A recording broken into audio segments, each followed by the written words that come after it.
Verstanden. Recording in progress. Awesome. Okay, now it's So gonna many Germans here in the room, right? Sit German. Halbdeutsch. At least Halbdeutsch. 3. Oh, 3.5. So I'm while German she's as well. nice. So Marco Lopez, where are you from?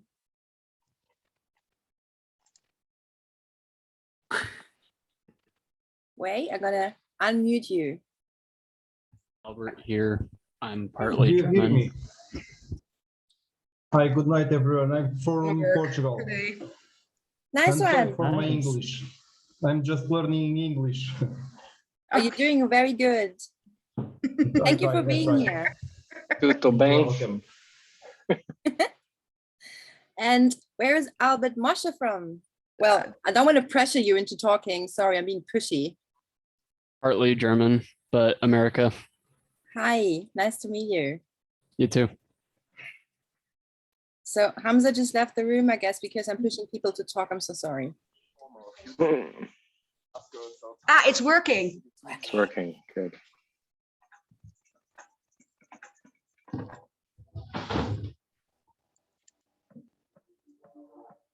You just need to start at the beginning and go to the end.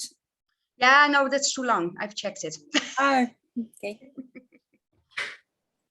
For me, it's a bit laggy. I am not sure if it's for For me, everyone. for me as well. We're just gonna post the video link and then everybody can just like watch it Stop later. it. So just Okay. not gonna waste time on watching some video. Let's get into the talking mode. Yes. Maybe I just wanted to add here for the hi everyone. I'm Danaya, also part of the team. I just wanted to add maybe for the Stadt nach Acht and this whole conference and the Frei râume, like the, let's say the USP of this whole conference is that there's all the people. So you have different politicians, then you have business people, then you have people from the nightlife, then you have activists. So it's a hub for all these different actors to meet and kind of talk about the same topics. And that's kind of the really special part of the whole conference, because you get everyone there to discuss about topics and solve problems together. So it would be a really good point also to talk about, you know, Cardano and everything that's going on, to introduce it to such a audience that is so very varied. So yeah, I think that's an important point. Okay, so let's go into the proposals that are maybe there. Try to show it, but sorry for the technical difficulties. We have no idea why it's all going so incredibly slow.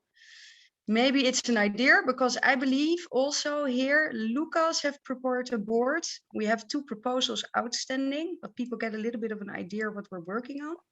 First of all, do you have any questions? Do you want to Yeah. add something? Is there something we're not blabbered about yet? Is there some direction that you have in mind where we should like go to first? Okay, then we're just gonna go to the questions. All right. So very importantly, has anybody seen the proposals? I think that's very important. Seen them online. We have recently updated them. Dan has seen them. I see him looking. I didn't look at them directly. Can you post them? Yeah, Yes. Dan, can you post the link in? Maybe? That you can, yeah, wait a second. Thank you. Thank you. Now we came in with a flash, right? Everybody is probably still awake. So this is good. Find them first. So I'm adding the links into the chat now. Yeah, perfect. Awesome. Thanks. Thank you. One for the disco of urgency, and then the other one is coming in just a moment. Disco of urgency. Yeah, I was still logged in with my other profile for secret decks. Sorry, guys. Disco.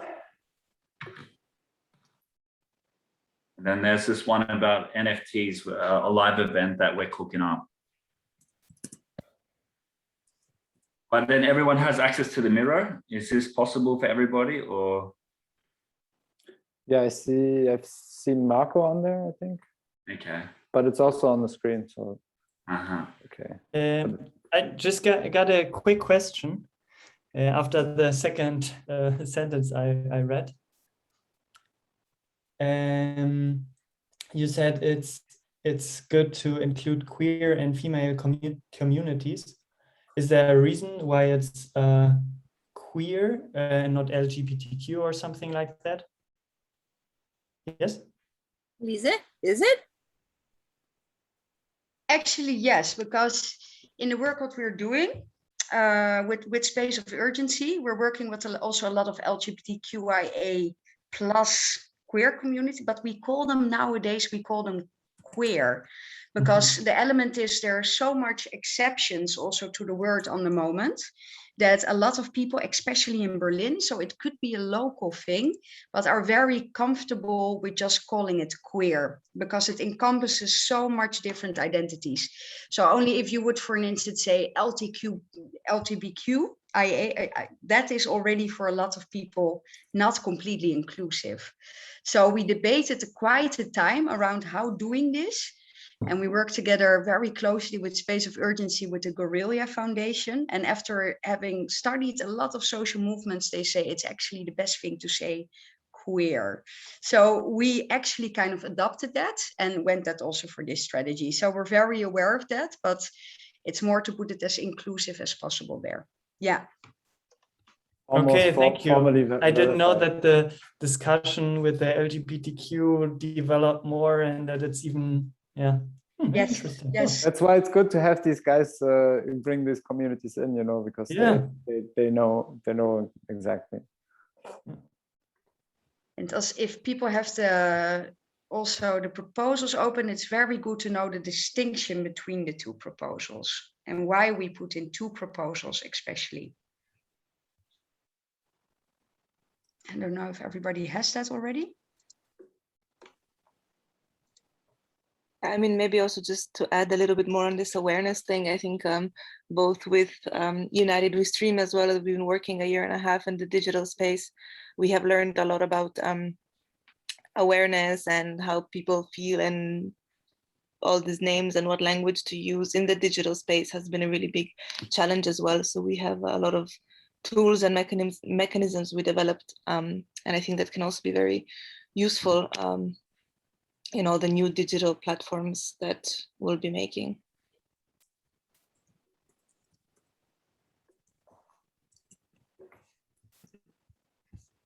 Too much technical difficulties. I'm gonna ask Lucas to share his screen from now on because this is not going in the right direction.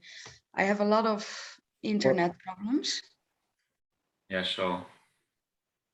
And maybe we can dive into the first one, which is basically the upscaling of the community hubs.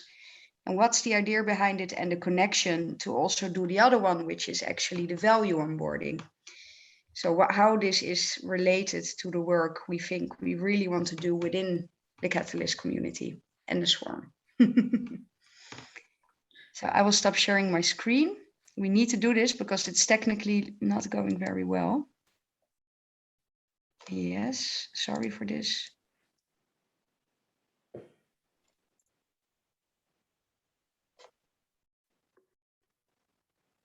Internet is very bad. Bad internet, bad. Bad.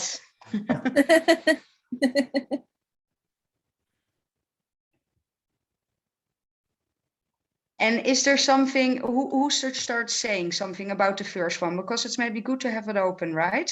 The proposal. I have it open and I read briefly through it. So I still got some questions. Go.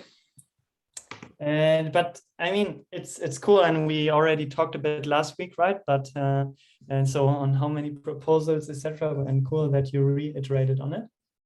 I was just thinking, like, just my first thoughts that came to my mind when reading was you're talking about international key players and network leaders.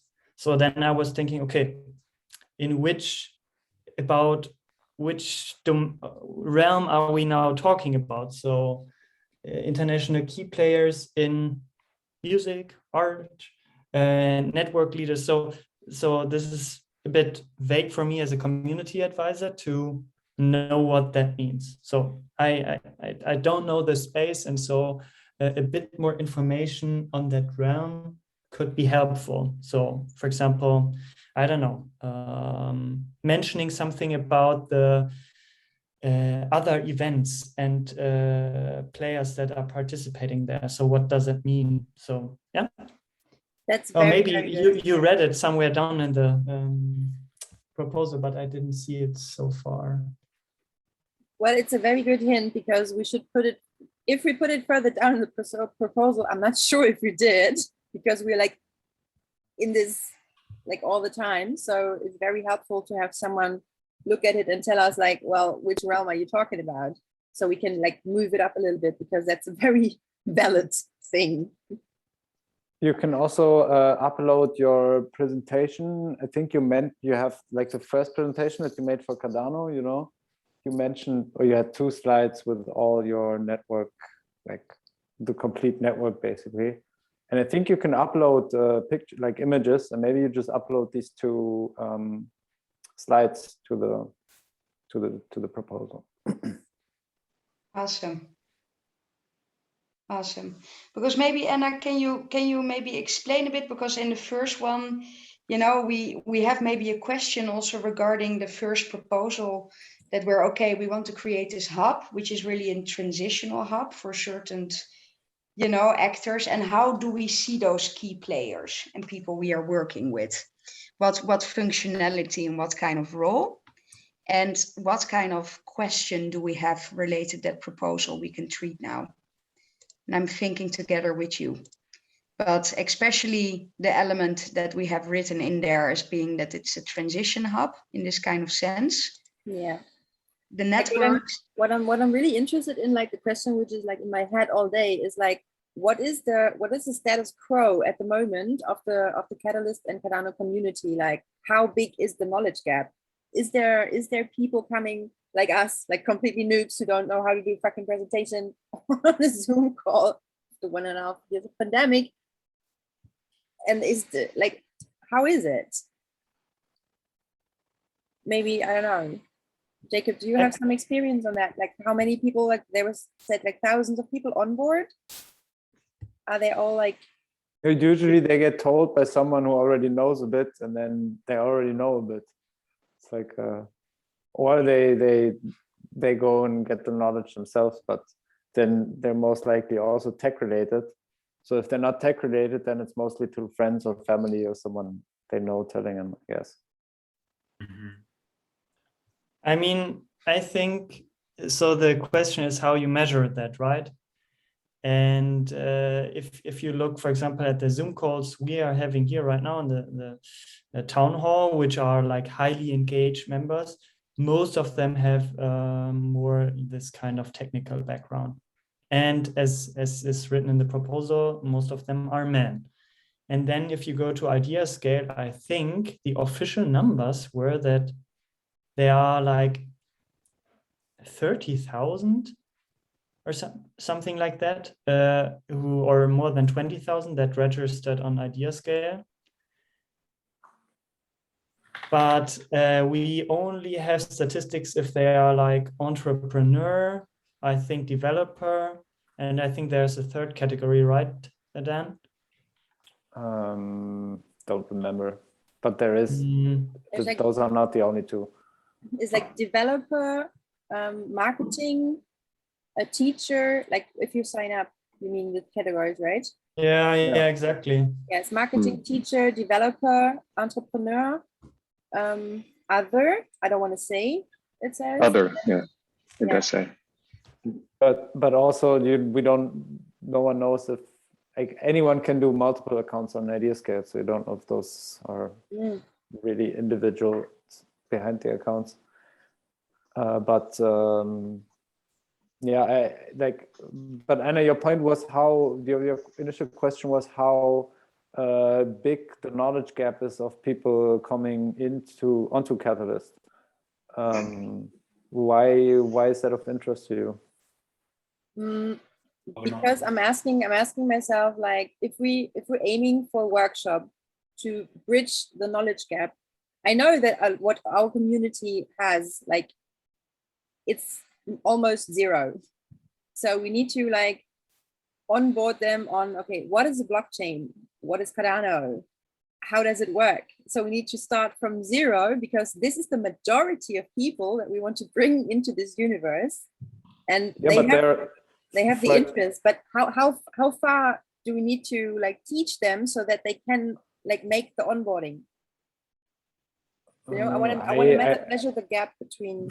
That's on an individual basis. I mean, like every person's different. But for example, I know that there's a guy. I think it's he's doing these Q videos. I think it's Ken.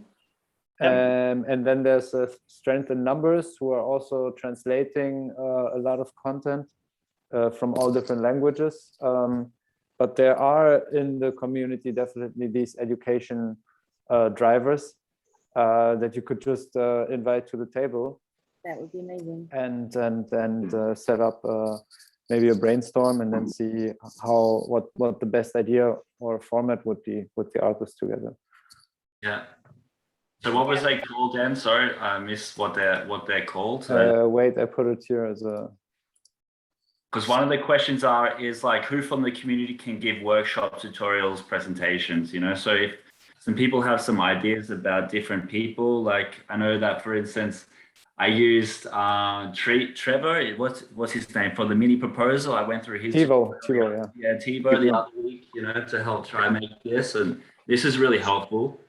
So yeah, we're thinking about like different types of people that could help give live workshops with, you know, a small group of people, 15 people from the community, with the idea that we will boost that via our online platforms as a way to try to also attract more people from the arts and cultural communities to come forward into the Cardano ecosystem. But we're also thinking about, okay, what is possibly a more safer, easier point of entry for them to enter?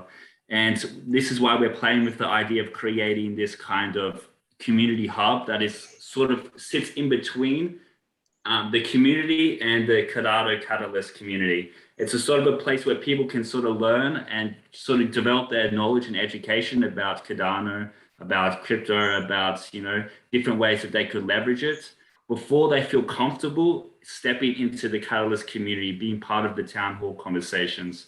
So in this regard, we're at the moment trying to think of, okay, what could be, for instance, the elements that make up a 3-stage program, a workshop program, spread one per month, and then also who could be a part of that from the Catalyst community as a way to introduce the arts and cultural communities into the whole system, who could give them the basic 101 in Cardano, in crypto, in the ways that they could leverage it, you know? Jacob. Jacob. Yes, so as you know, I'm part of the Catalyst Forum. And we also have these regular breakout rooms, and I think we could also help in creating workshops about this. So for example, in the company I'm working in, I also gave a presentation for newbies, basically, about introduction to blockchain, just for people who didn't know anything about it. It's amazing. And so the people who participated really liked it, and I tried to make it more use case oriented, and having a lot of comparisons and not too technical, right? Because with Cardano you can get so technical, and then it's just overwhelming. And yeah, even if you think Bitcoin is complicated, then I don't know, this is a whole nother level. I think so. Yeah. Did you record that, Jakob? I didn't record it. Okay. I just created a Miro board for it, where I used a lot of videos, etc., to make it a bit nicer. And I have to look that one up again. It was, I don't know, 3 months ago or something like that. But yeah.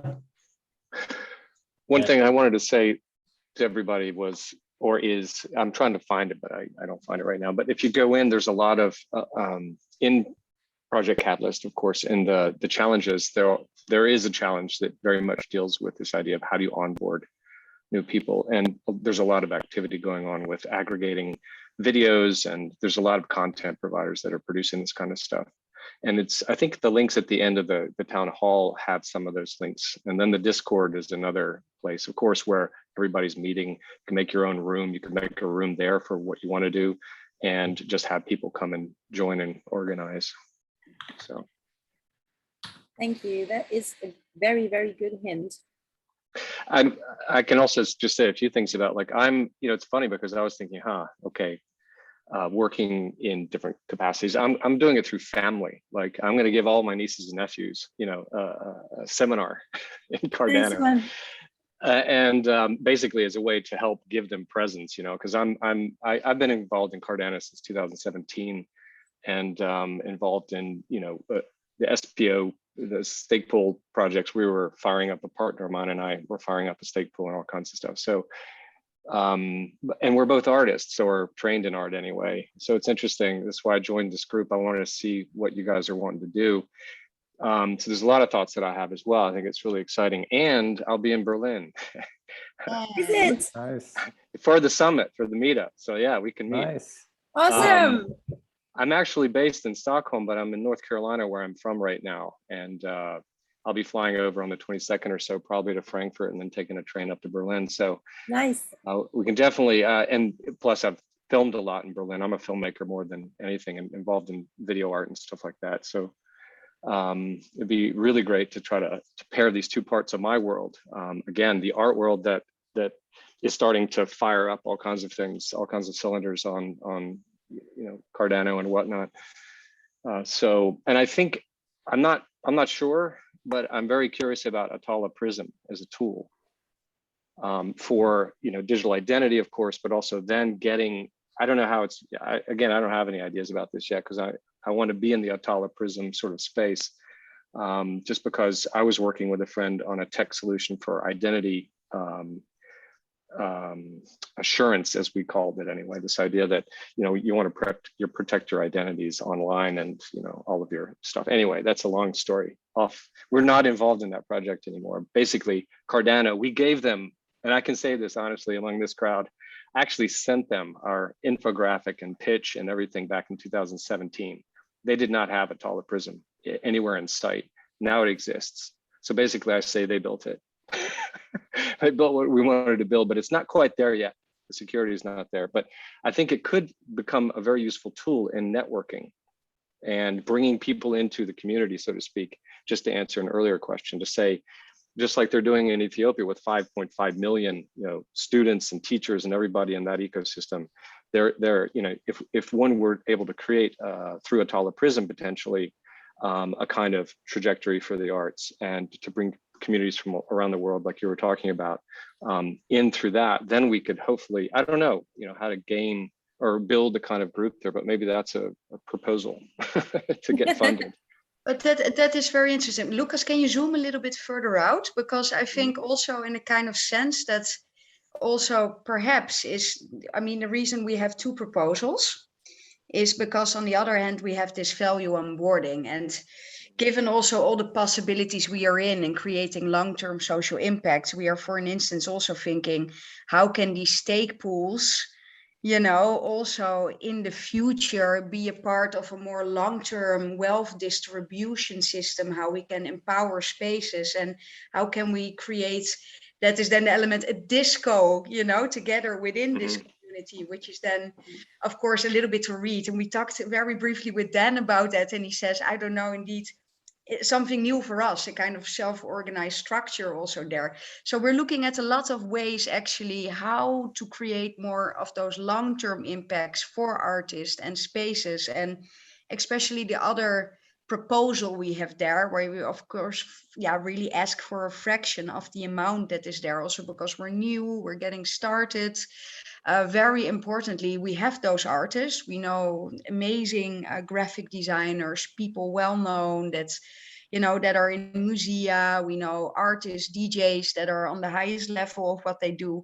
So how can we then also create a live event, you know, with all the spaces and live stream skills we have, and do something that creates a FOMO in Berlin, you know, really put what we are doing and building here within Cardano very importantly on the table. By that also the media, and bam, look, we're building on something. And then of course, again, the technology and what people know of this is like, whoa, what is this?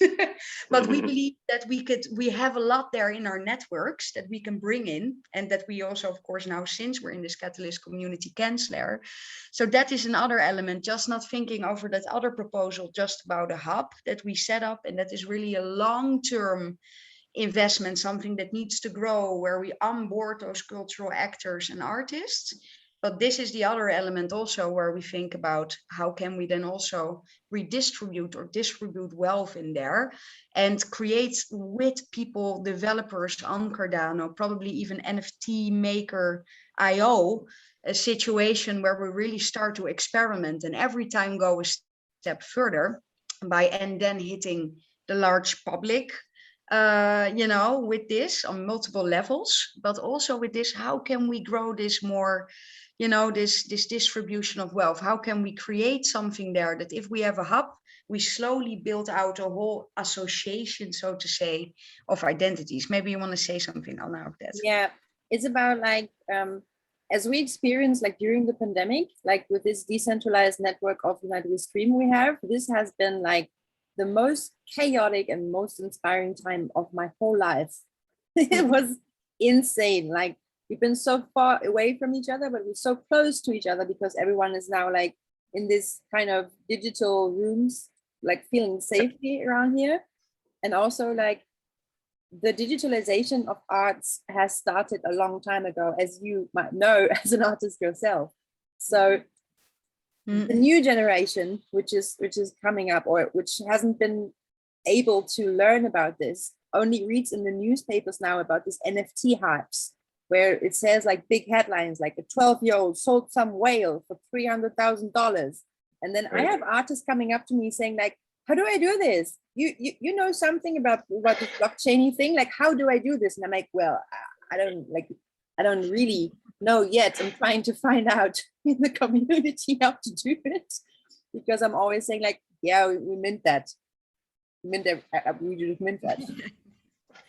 So this is like I would love this learning process together with people from the community, like as yourself, as an artist, like to dive into this kind of thing and create also like an income for those artists, you know, because at the moment it's just like, it's so exclusive what is happening there. And this is something we really want to break, like, because like the arts and the cultures are always like breaking barriers and breaking the knowledge and like transitioning the social communities. This is like always has been like that. And I just see like the connection to the tech community of Cardano, which is filled with so many different kind of people with different backgrounds. We can really like benefit from it as like an arts and culture community, and then like contribute to the Cardano community as well. So yeah, it's about like the second proposal is about like a live NFT event, which will be flanked with like a communication campaign, which we can contribute over the channels that we have. Like we have 2,500 artists all around the world from United We Stream and Space of Urgency, where we can reach out to and say like, do you want to know actually what is happening there? Do you want to get involved? And then like slowly guide them to the process, and then leading into a stream, like a live stream, a live event, where the process of creation of art and creation of the digital version of the art, also including the NFT, and at some point then on the minting that I learned is happening somewhere in there, to explain this to them, to make this more transparent.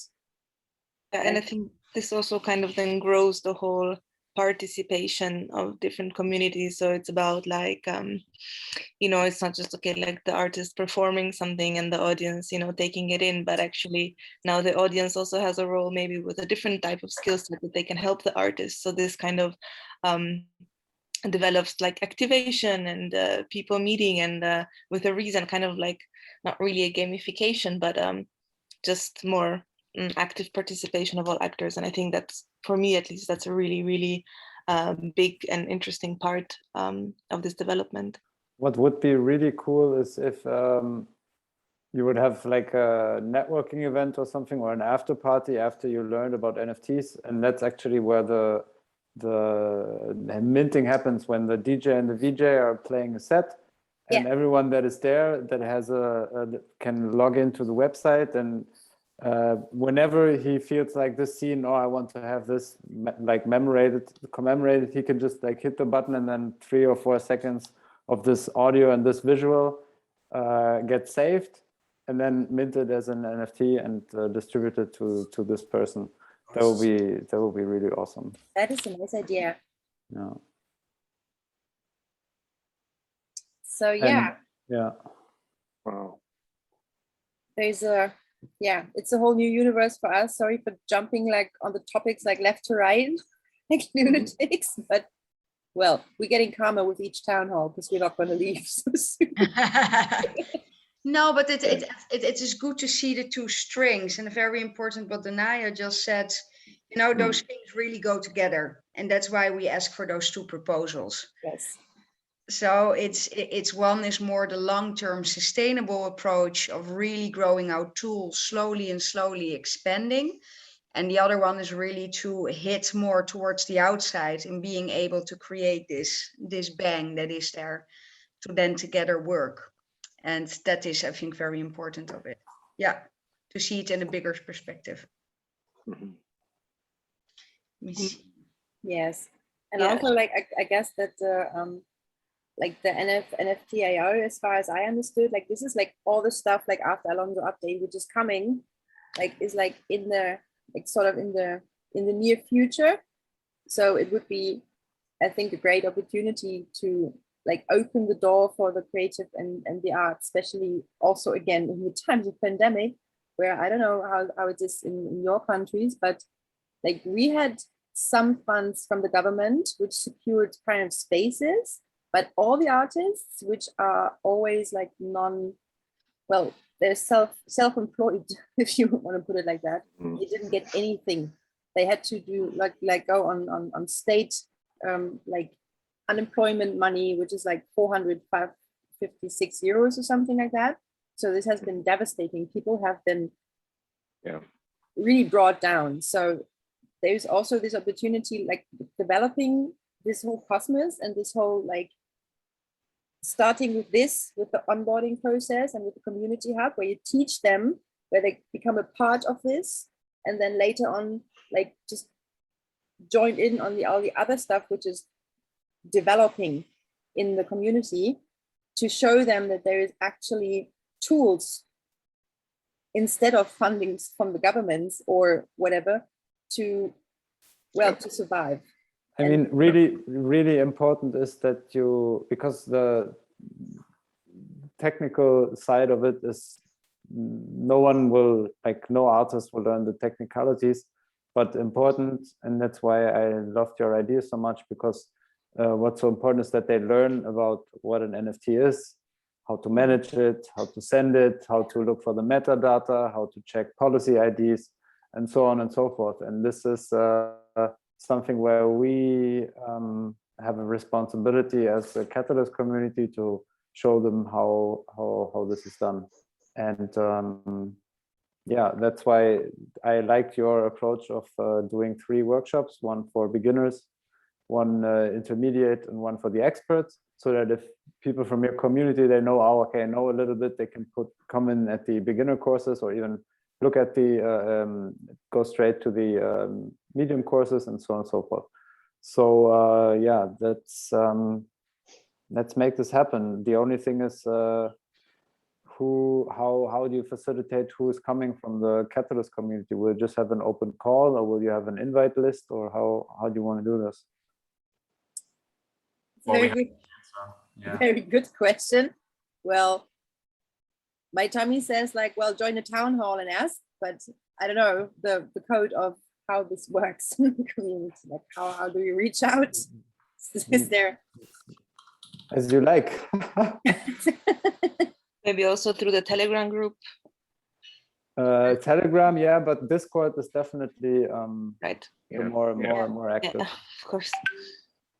Definitely. Curious also what you think, like, you know, we have at the moment 3 workshops. We have 4 possible presentations that could happen within it. You know, we're looking at maybe 4 different speakers from Catalyst to come and do something.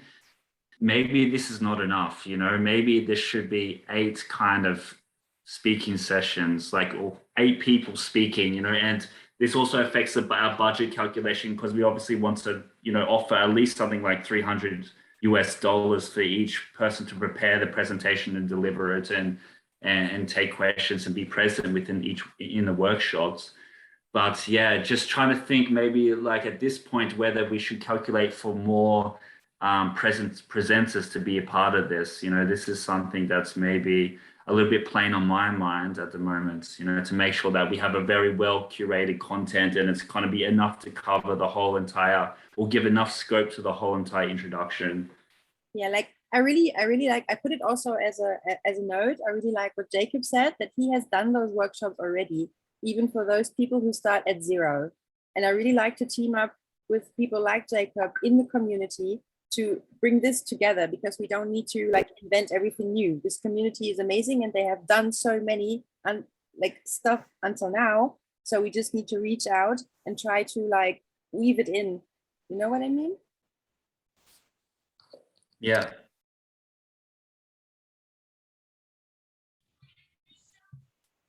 Did you get kicked out? I did not push the button. Who was today?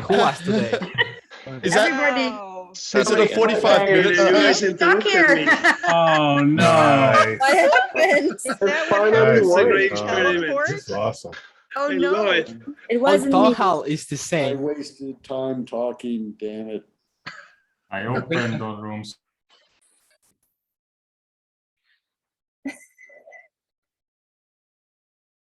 I thought it was me. I thought I broke it. I was like, oh my God, what did I do? No worries, we're back. Great. Hey, James is back. Hello. Hey. Hey. It was an interesting technical event. Oh, I actually have unfortunately another meeting. We're writing a children's book with a Swedish political scientist and an Eritrean artist. Nice one. And about integration in Sweden. So, well, or anywhere actually. No, snackar du norsk? Ja, jag pratar svenska. Ja, jag snackar norsk. Ja, du snackar norsk. Good. Okay, great. Sorry. Wir können auch Deutsch reden, aber. Hey do. Hey do. But what I might do, I don't know about staying in touch, but for the Berlin meetup or whatever, I can put my email or something into the chat here. Yes, please. I'm gonna save it, and then I'm gonna put an email right back.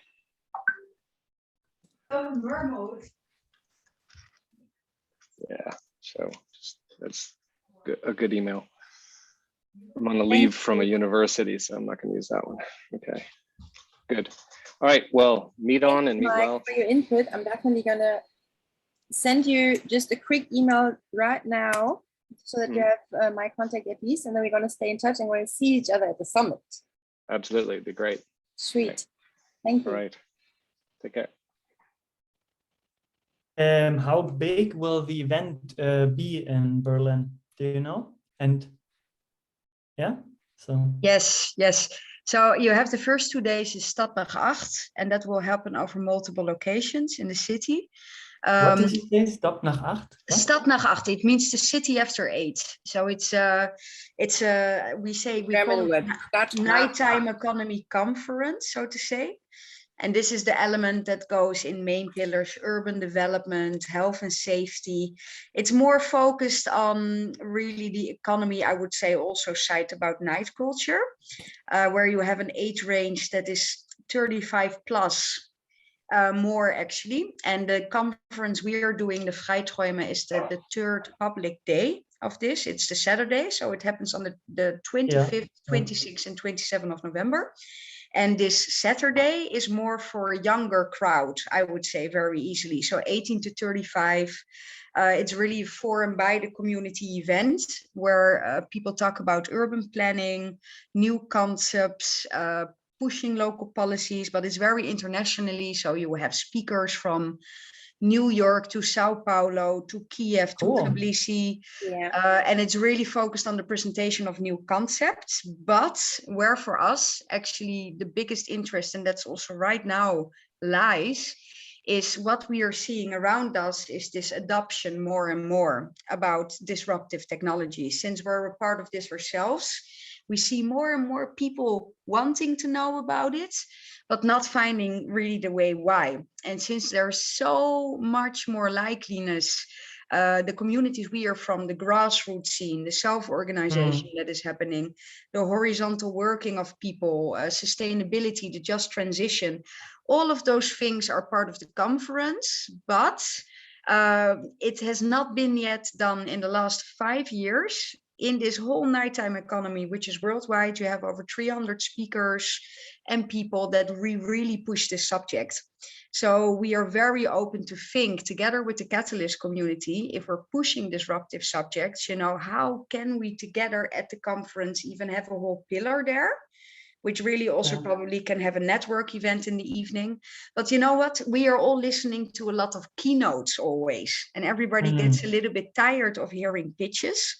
That's why at this conference, we are very much focused at really creating exchange and that people work together on concepts. So you get breakout rooms there, you have experts from different fields coming together. So we really would like to see, especially with the Catalyst community, how we, for instance, can do an extra day that we are already planning really as parallel, and really touch down on the disruptive technology subject. How can this on the longer term really develop? How can we, with nighttime economy experts and people and political agents, really expand this worldwide? But you need to really have people meeting each other physically. And that is something we really know after all of those years doing this. If you create a very relaxed, informal situation where people can drink a beer together, brainstorm, people are tired of Zoom. The effect is just gone, you know, and we have a situation that we're now calculating with really a physical conference in Berlin over multiple days and multiple locations. So yeah, it's really something we would love to think about. And So were you talking now about the Cardano summit, or were you talking about a different event? Because I think the Cardano summit, yes, the Cardano summit is the 25th, of course. So we would love to go, you know, and anyway would like to create a working together also for the Cardano summit already, and then also link this to the Frei conference, the 27th of November. So that's really in 2.5 months. I see. Because I was thinking about maybe also driving to Berlin for that weekend, because I'm in Hamburg, so it's only 2 hours or 1.5 hours away with train. So come. So we're gonna all meet at the summit of the Cardano summit, because this is like, I really want to go there to meet people physically, and also like to talk about like what can we do, and maybe we meet people there who also want to participate in the conference in November. So at the moment we have this 2 days which are more like administrative, political level, like key players of nighttime economy. For example, there's like cultural thing of buildings happening where we needed to like change a law, which is in Germany kind of a thing to do that, because you have like a whole Bundestag to go through. But we managed that. If it's culture, it's on Landesebene. No, not, it's a Baunutzungsverordnung. What?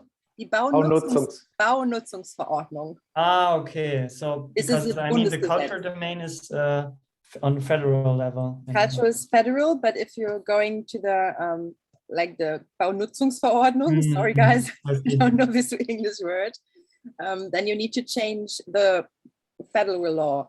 And this happened there because all different politicians of the parties met at our conference in 2019 and joined in together to make this happen, because this is like it was identified as a crucial problem for the creative industries and for the club culture. And so now this year we got this through the Bundestag as a first culture lobbyists, as we are with the Club Commission and the and United We Stream and the LiveCom, which is like all the clubs united together doing like the interest organizations, the good lobbyists, we call ourselves, like for the good cause. So this is happening those 2 days. But then on Saturday, this is like the part of the Freiträume, where we go more into the grassroots venues and like the creative community, the queer communities, the feminist communities, to give them a stage to speak up. And we really love to combine this with the disruptive technologies and also like with the blockchain theme, especially Cardano and Catalyst. So we are also thinking, well, I mean, time is short and money is short as always in the creatives. So we were thinking of, or dreaming of, like opening another day on a Friday to have like a completely day focused with people from the Cardano Catalyst. So we get into workshops and everything and like create stuff and have a big network event with all the people together from Stadt, nach Acht in the evening. And then on the Saturday, do another one where it be like presented in kind of keynotes or workshops or also panels to the community itself.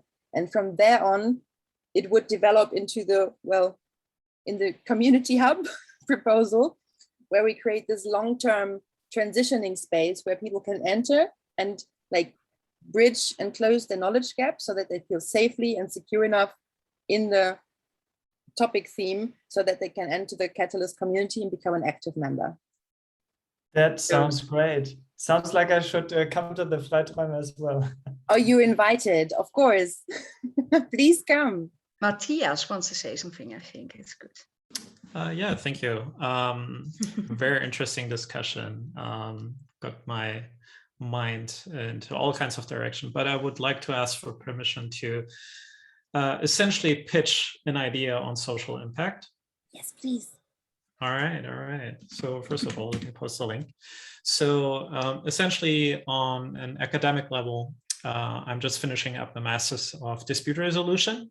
So my whole academic career, not the whole, but most of it is essentially around mediation, also arbitration, but let's not talk about that. That's kind of weird. But mediation essentially, right? And so I live in the US, and the legal system does not work very well. Might be not a surprise to you all, but it works for different populations differently. An alternative dispute resolution mechanism is mediation, which has its own problem within the US. So I live in the state of California, where everyone sues everybody else. James lives on the East Coast, so right, it's not in New York, but New York is the other extreme. So California and New York are the biggest states where essentially everybody sues everyone. Wow. And so mediation is a tool to essentially solve disputes cheaper, faster, and all of the above. But the important difference to like any type of litigation is that the parties actually have a say in the outcome, right? In litigation, even the winner loses, right? So, and I've utilized it on a larger scale in terms of facility communication, facility dialogue. Oh, what am I talking about? Can't speak today. Not enough sleep. Community facilitation. So community dialogue facilitation. Last year with the George Floyd unrest in my community, there has been horrendous violence taken to the extreme, as you can imagine. But this process even worked at a larger scale. So we had the general public, and then we had law enforcement on the other side. And there's actually policies that came out of that made the community overall safer. So it's a process that I'm very familiar with, and we have team members on this project's team that have a lot more experience. They've been litigators for over 20 years, etc.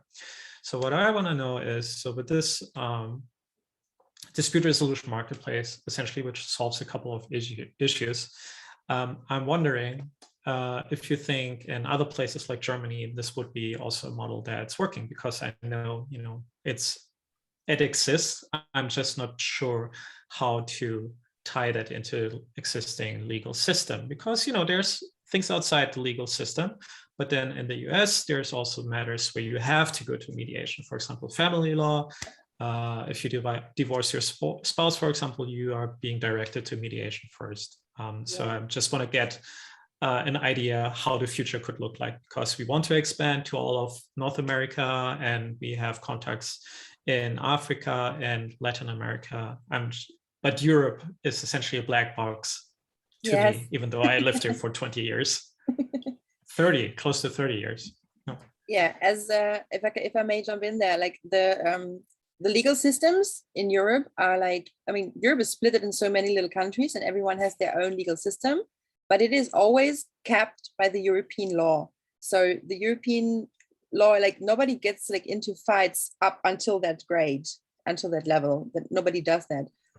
One thing we had over here when you talk about mediation is that a person of color got attacked really badly by a bouncer in a Berlin club, which says it is a safe space for this community. So this was a very famous artist and dancer from the queer community, and he reached out to this community, to our community on social media, telling about his own experiences of this like traumatizing event, because he got put out on the street. The parties in Berlin are wild, like this was a queer party. He was wearing a thong, nothing else, and he got put out on the street in a very like dodgy area, and haven't been able to get his phone or keys or anything. Like this is a completely no-go. So while he was reaching out to his community and his hurt and his outrage about this, and the community jumped on it, like the place, like the club stated a PR statement, which was really bad and more like a marketing thing, instead of really sitting your white ass down and listen to what this person has to say and what he experienced. So behind the back of the audience, they sued him because he was doing damage to the outer experience, like the outer picture of the club. Luckily, he also made this public. This shit goes on now, but it's just like, I can imagine like in this kind of situations, people who are aware of like awareness and also the communities and also legal situations could be very helpful to be like the first go-to and say like, well, before the club thinks of his own PR, maybe at least if you need or feel obligated to have like more like a legal kind of advice of it, maybe just go approach you first instead of your lawyer. So it doesn't get like this nasty. I don't know if this goes into the direction because I'm not familiar with the US law, I'm sorry. That's good. Nothing to be sorry about. It's confusing. I go to law school and I'm not touching US law when I can avoid it. So did that help a bit that like this kind of stuff is happening a lot? Also like in Georgia, like the riots where the police just riots on places which are safe spaces. In Barcelona where gay people got beaten down, one is dead. Like stuff like this is where I think about like legal could be really helpful for them because they are uncovered by any insurance or don't have any like outreach to it.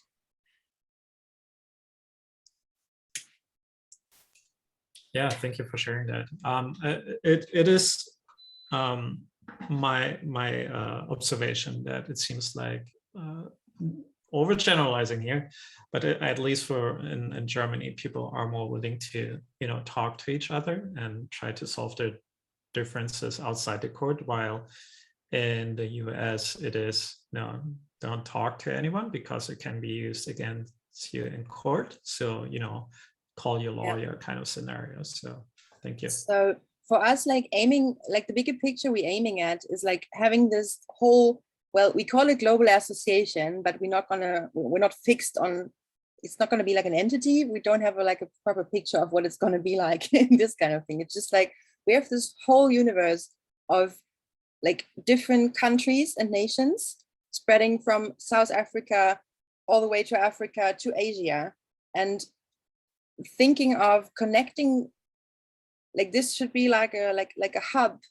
for people to get an easy access to find stuff like yours, you know, to find it and to make the connection very easily, so that you can have a better outreach into the grassroots members, into the single person who is desperately needing like legal advice, especially when he lives in America. And there is like, I guess, a lot of fees again, and a lot of like, it's not like low threshold, I can imagine. So normally people are part of some community in arts and culture. Everybody loves music. So we can reach down into those grassroots venues, even if it's jazz, if it's hip hop, it's electronic music, and this connects the world within each other. So this is kind of a network where we can transport messages over. That's what I'm imagining for the next 5 years to come, at least.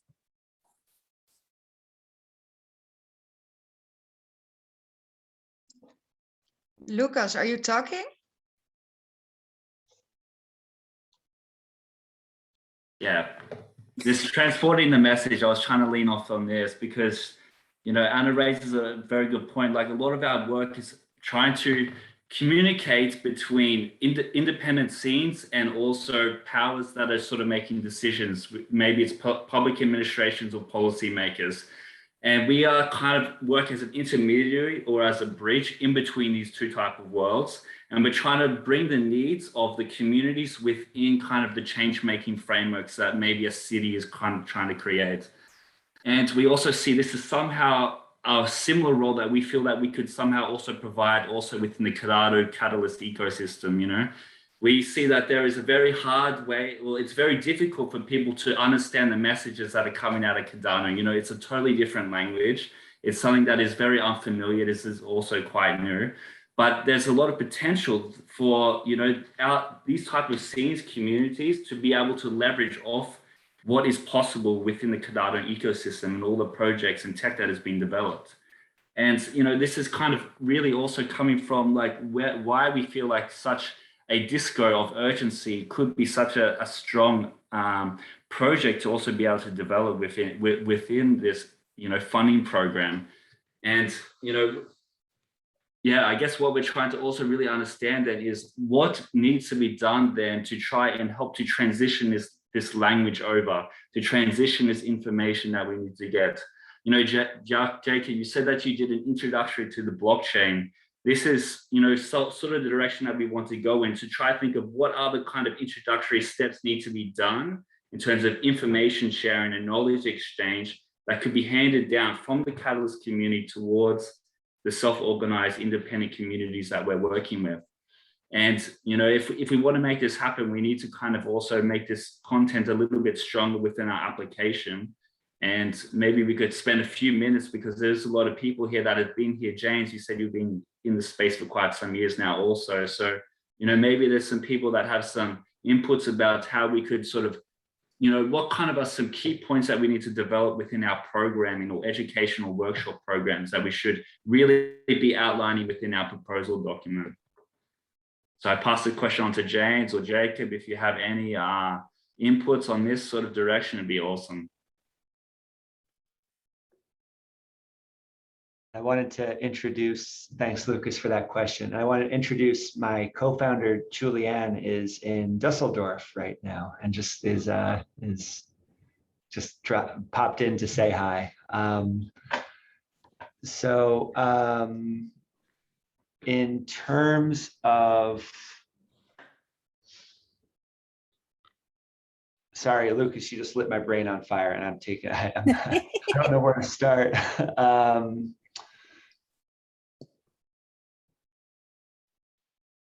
We're also trying to think about different projects within the Cardano ecosystem that could really benefit, you know, self-organized cultural communities. You know, we have like the NFT direction. This is something that's quite obvious, but is there anything else that you're thinking of? You know, like we kind of thought about different things about, you know, is there a way that sort of these spaces who have trouble raising money, finances for, they don't get any support from the state in terms of funding, you know, they're kind of left alone by themselves. Is there any projects or any ways that you think that, you know, these organizations, these collectors could harness Cardano to be able to maybe raise funds to support their space, to be able to pay for their rent of their space, you know, utility tokens, stuff like this. I don't know. Also the fact that, you know, you're dealing with smart contracts, you know, blockchain is built on smart contracts. A lot of the problem with these communities is the element of trust between the state, trust between property owners. And actually they don't want to give them the rental contracts for these type of spaces because they don't want to have a bunch of, you know, queers or club kids or like maybe drug problems happening inside of these spaces or whatnot. So, you know, a smart contract, how could this also be done in the real estate world, in the physical world? You know, it says projects that are developing on the ecosystem that we think that we could present to the community as a way to be like, hey, you know, this is opportunities here. You know, what can we do? How can we leverage or how can we harness what is happening? And this also with the conference in the back of our mind where we really let it physically meet them. Jacob. I say Jacob, but it's Jacob because it's automatically Dutch. I mean, Jacob is German. That's like how most people pronounce my name, but Jacob is completely fine for me. I lived a year in Israel. Everybody said Jacob. That's also fine. So Shana Tova to all the Jewish ones, yeah? What? No. Already forgotten everything that happened in the year. It's like Jewish New Year was a few days ago. That's what we were talking about. Ja, Chag Sameach. Naja, auf jeden Fall. So, yeah. So I think there are a few methods how artists could utilize Cardano, right? So a very straightforward one would be to create a stake pool, right? But a lot of the possibilities I see have to do with really using a community, right? So for a stake pool, you need ADA, you need stake basically in order to have a sustainable income. And there are already these charity stake pools that are existing that are doing work. For example, in Africa, I know this one stake pool that does something with, I think, light bulbs that they are providing to a small village. And there are multiples who do something like that. That's one opportunity. But long term, of course, having a community can always be monetized. The question is just how exactly, and then it gets a bit more complicated, especially right now because all of the DAO components don't really have a clear legal structure, right? So for example, if institutions or like businesses engage into these kind of activities, they have this legal uncertainty, and that of course depends on the jurisdiction, but as you are all based now in Germany or EU Freiträume, I don't see a legal clarity there. I'm now working together or contacting a tax lawyer that is really knowledgeable about this, so I hopefully will learn a bit more about it. And so stake pool would be the first stepping stone, but you have to have the community. Then long-term more DAO or token structure that can utilize this community. But I think you're now more thinking about what could be, for example, done on a conference, right? That's how I also understood a bit the question. So what could be done, what formats could be used to basically get these people more involved and elaborate more and grow into it, and then maybe see how they can also monetize that, right? As a first step. And I mean, at the end of the day, right now it is just people, engaged individuals really have to dig into something, either because some people provide them information or because they have a true intrinsic motivation. And what I see as more as very valuable, and also when I explain people more about blockchain and about Cardano, about Catalyst, is having interactive workshops, really. So where you get to know the people and see what their basic knowledge is, and then you can react and respond to that, and then build up from that. Because it is very different how much, or like, it really depends to whom you talk, how much they know. A lot of people heard about Bitcoin, but that's at least just an anecdotal evidence. So my personal experience that having these like really like intense interactive workshop formats, talking to the people brings the most fruits. And then what I see also as very important in these formats is talking about concrete use cases that are relevant for the people who are there. So for example, it doesn't make sense to just talk about blockchain in general when it's very far away from the person, and the person doesn't know how it can solve a problem that they have on their hand, right? Yeah. And so for artists, it would be, for example, I think it would be valuable to invite people who are, for example, working on creating music platforms on the blockchain, right? And how to monetize that as a starting point for individual content creators. Yes. And we have a few, at least two, I think, projects in the Cardano ecosystem already developing solutions there. I forgot the names. Maybe James, you know them, or Dan, I don't know. Muse, I think, or something like that. Music, I have to look that up. I think, and they also have a stake pool, I think. That's right. And so that would be, for example, really, really cool. So already talking to like projects like these, where you have these certain use cases, and these use cases always, because everything in blockchain, at least in my opinion, is somehow connected to value, right? In the biggest sense, how that can also be very valuable for the people in these sessions, in these workshops, that they see, okay, there's this project, and you know, if I'm having, I don't know, writing a song or painting a picture, this would be a way for me to utilize Cardano and make some money there, or use this platform and upload my music there and be a content creator. And yeah. Or by that, indeed, support my own community and the spaces we're in. So that's really the long-term, you know, how to create something that the community is also what we are dealing with, very political.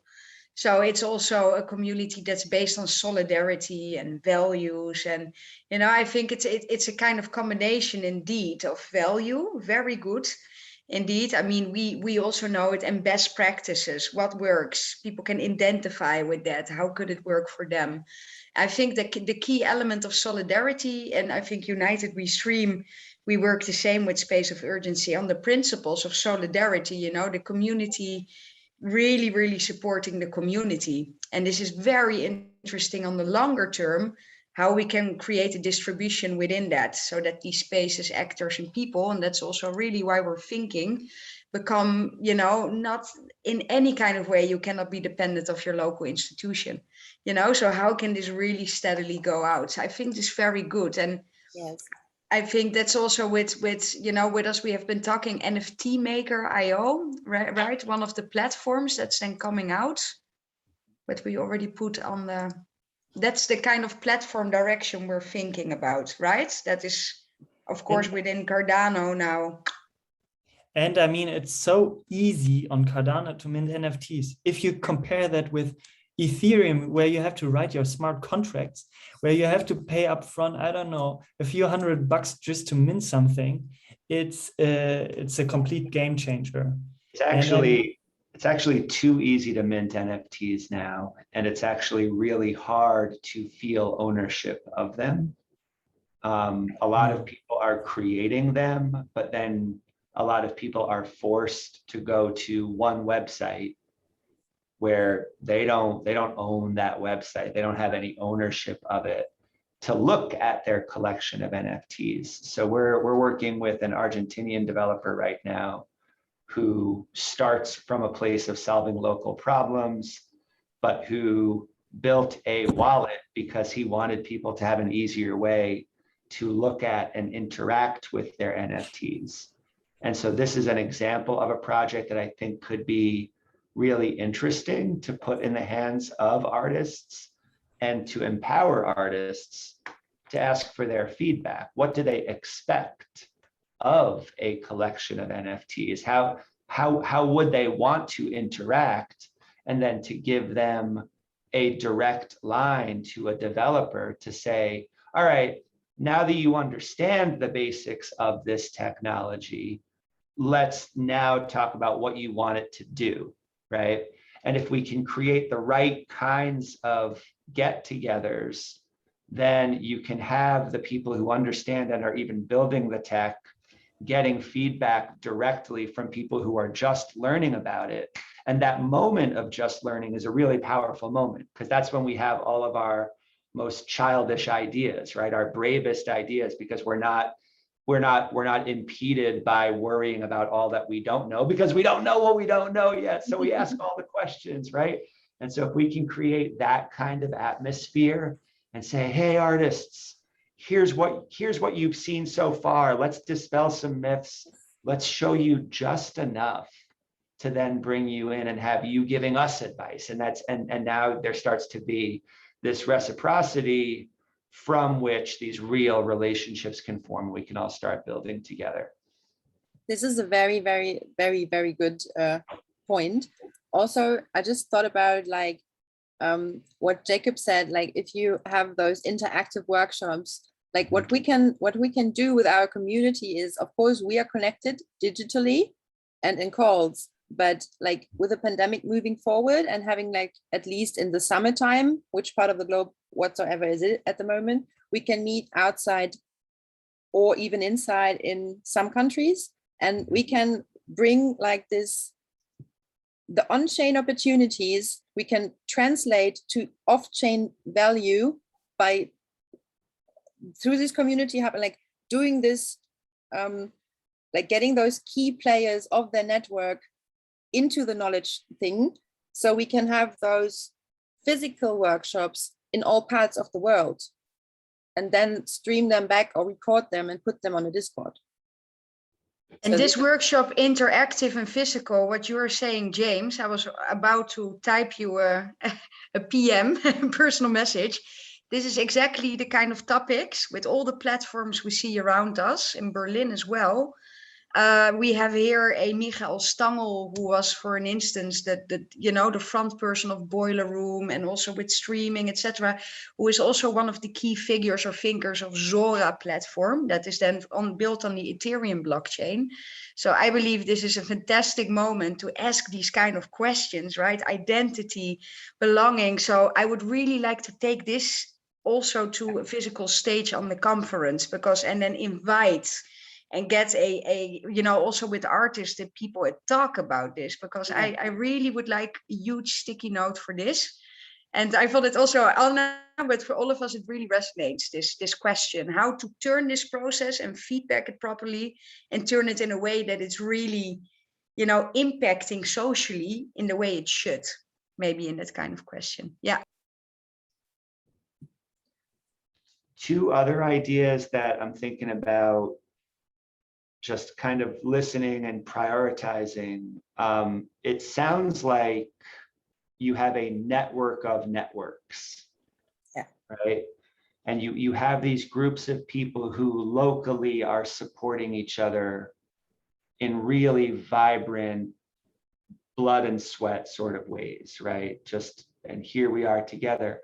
And then you have connections between these groups of artists who know each other and spend time with each other. And I wonder if there are particular ways that you can envision to grow deeper trust or collaboration between geographically separated groups, right? Like when you think about collaborating with a group of artists in another city, what for you are some key pain points, or what are some key wishes that you find yourself having on a regular basis? Well, I can for myself, from the talks we had with United We Stream, where we were like, we started in Berlin, then we had like the whole German Republic in about 4 weeks. In month 3, we've reached 60 cities globally. And the first hurdle we had to do is write an awareness manifesto on how we're going to proceed, because there is, especially in the arts and culture scene, there is so many feminists and queer people and LGBTQIA+, and also disabled people. So it is all about equality and trust, and that you like bring it together, and that you have a safe space where people feel safe and that they have a voice there to speak up. So this is one thing which definitely is like on the top of our list. Like, if you create the safe spaces, which we have done with our network, you have networks joining in those safe spaces because they are known as safe spaces to bring topics to and address issues in, which we then try to resolve by forwarding those problems to other organizations who take care of their kind of problem. Yeah, I mean, I think also when it comes to the network with United We Stream, this element of trust was kind of developed pretty soon, because we got together in a time of pandemic and we had no choice really but to trust each other. And I think that hurdle went on, we got rid of it pretty fast. And I think the problem is then this next step, and like Anna was saying about this awareness and about the discrepancy actually of understanding what awareness is, and kind of trying not to have this top-down explanation of how communities have to trust each other, because that's actually culturally very different. So that's still like an ongoing process we have, because it's like, well, we cannot have the same criteria as Berlin has, because Berlin has been developing on these topics for so long. So this is like this is the biggest pain point we have. But in terms of like listening to each other and trusting that we want to make like a good project, you know, if we come in and like call all the people in the network, they're going to be there and they're going to listen, because it's like we were together through the hardest time. But yeah, these cultural differences and just the understanding of each culture is then so different, and that is really, really huge. That's why we need like a really big team of people. Yeah, and also like the communication between, like, it is very decentralized and it's like very low hierarchies, but you always have those people who are more in the upfront position, who like go forward, and we have calls with them and they distribute the information then into their networks. So this is how we're bridging this multicultural communication gap as well. And also like in the arts and in the culture, like United We Stream as also space of urgency. What combines us, what glues us together is the threat that we are feeling, not only from the pandemic, but from society, from the political white ring movement growing up in Europe very fast. Like the aggression against everyone, the spaces that just got erased. So the space of urgency is like the threat of their spaces, and United We Stream is the threat of, well, the arts and the musicians. I mean, a space we have that very scribbling and thinking, why would we call it a space of urgency and not emergency? And what does the word urgency really mean, and for who? And what is, you know, how is it for many nationalities and cities? But the thing is, knowing ourselves coming out of grassroots movements, I mean, people need physical space as a platform in order to build their identities. And that is also what you see with more groups that are underrepresented. I hate the word marginalized. I really try to not use it, but we're talking about queer groups, BIPOC, what we're saying. We got already questions like, what does that mean? So I think it's very important we build this also in the Cardano framework or network. What does it mean again? Yes, it's, let me think, indigenous people of color also. Black, indigenous, and people of color. Yeah, exactly. Excuse me for being late. What is very important, why I wanted to go to a space of urgency. I mean, such a space is, I think, urgent in two ways. And that's why this physical space is under threat. One of is this whole authority and governments pushing in on us in a kind of sign. The space is urgent because they're under threat. On the other hand, they are also there and they grow out of self-organization. So they have a certain urgency. And what we can learn from systems in those spaces and ways of self-governance, looking at climate collapse, looking at everything, a lot of answers and lessons of resilience that we as a society could adapt to are already found there. So there's many ways why these spaces that we're treating are urgent. It's possible people could learn, they could adapt, they could upskill practices, but also we really come together, and that is with United We Stream. And I think very importantly, people come together online. And we, as Space of Urgency, we have built this network from people on the ground. And that is so special that it's coming together. So all of those people in those networks, they met at conferences, they work, they visited each other's spaces. But what is so similar on these ground spaces is values.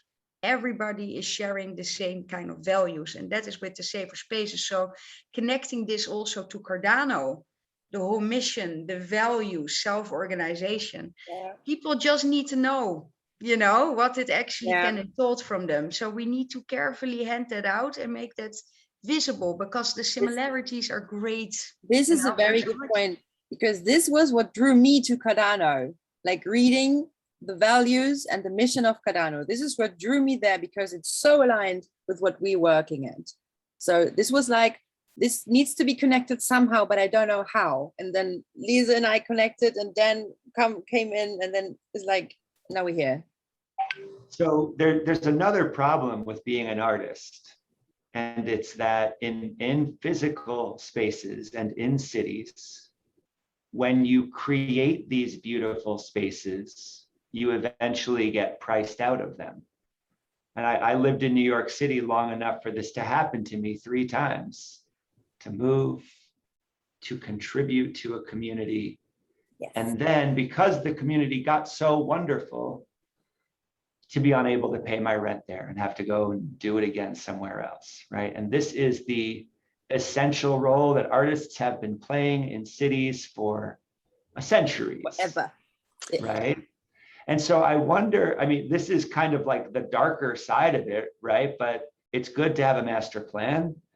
And maybe NFTs can provide a way of giving everybody the feeling that they were there without moving in and recolonizing neighborhoods, right? If we could sell people NFTs instead of real estate, yes. Maybe that could solve problems for artists, right? And this could be really interesting, because people who don't spend this time creating and who maybe prioritize a level of comfort, right? Whatever they're prioritizing instead, they want to be able to say they were there. They want to be able to say, I was a part of that.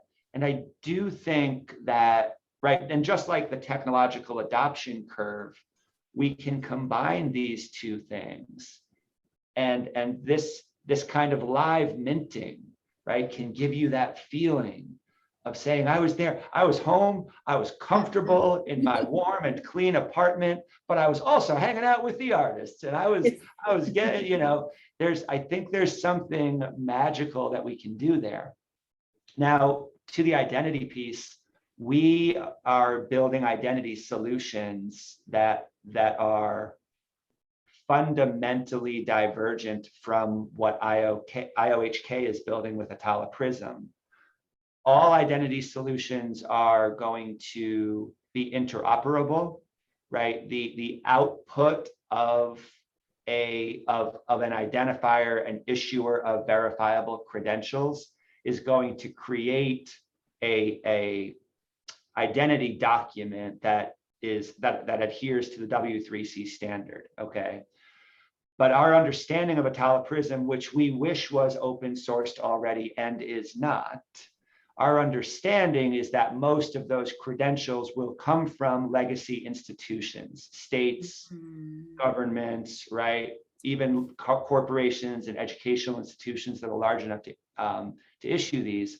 And we believe pretty strongly that if that's the only place these documents come from, that's a failure. We believe that these documents should also be emergent from communities. And so what we're trying to do is build applications from which reputation and identity can emerge. Not to say that it has to replace these top-down initiatives entirely, but so that they can coexist. Because if I show you my wallet full of my credentials, yeah, I mean, if I can show you my passport or my driver's license or my diploma, that's all well and good. But I'm actually much more interested in showing you what other people say about me, right? What I have from these communities that I've been participating in. And I think this is another big piece of what you're talking about.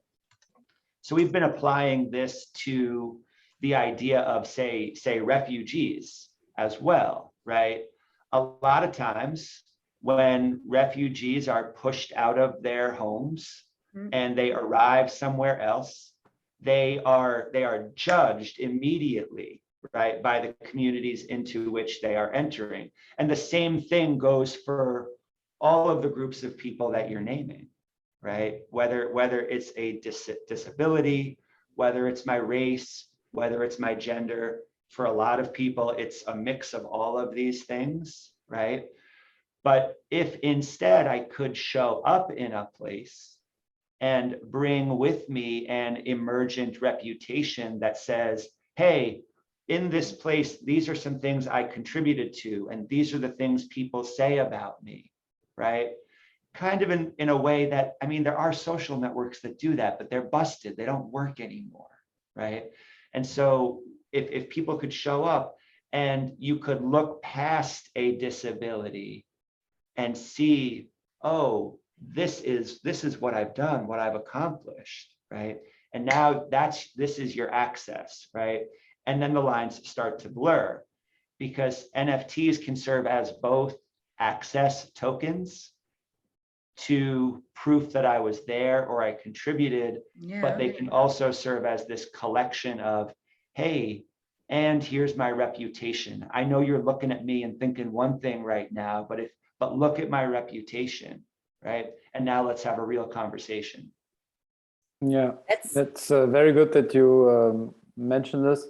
Heather, who's also part of the group, is also sometimes dipping her toes into the Secret Dex project that Tyler, Stephen, and me are doing. And we're also there looking into how we can aggregate this contribution data that we collect on Discord and GitHub into an NFT that is just signed with a wallet that is then connected to an email address and to a Discord profile, so that you have these different building blocks that come together in the NFT that people can say, hey, I have this, because not to be too dystopian, but if we're really forced to have vaccines, or if people get their like IDs removed because of this, everything is possible, then they still have like something like this where they can show, hey, I'm not a persona non grata, but I'm just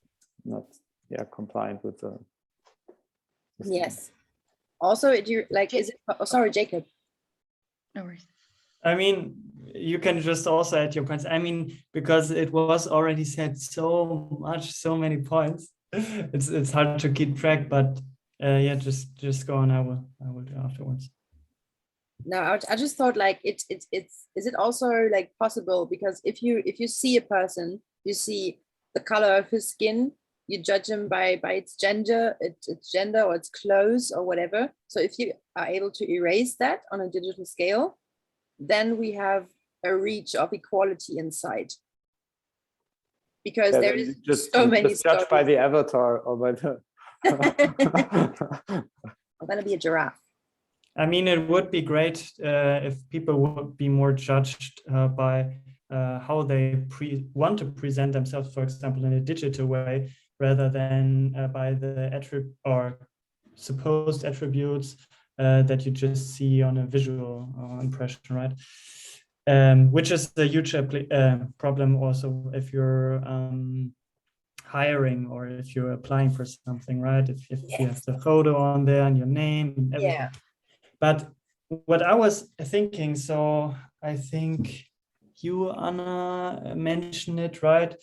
That it was a bit back ago, so it was about the values that when you read about Cardano, that it struck you how that really fits into this whole cultural scene. And this was also what I was thinking. So couldn't that this whole philosophic approach and also the notion of inclusiveness that is really part of Cardano can be used for benefit. And then also what you said, James, is at the end of the day, also this identity system is a lot about transparency.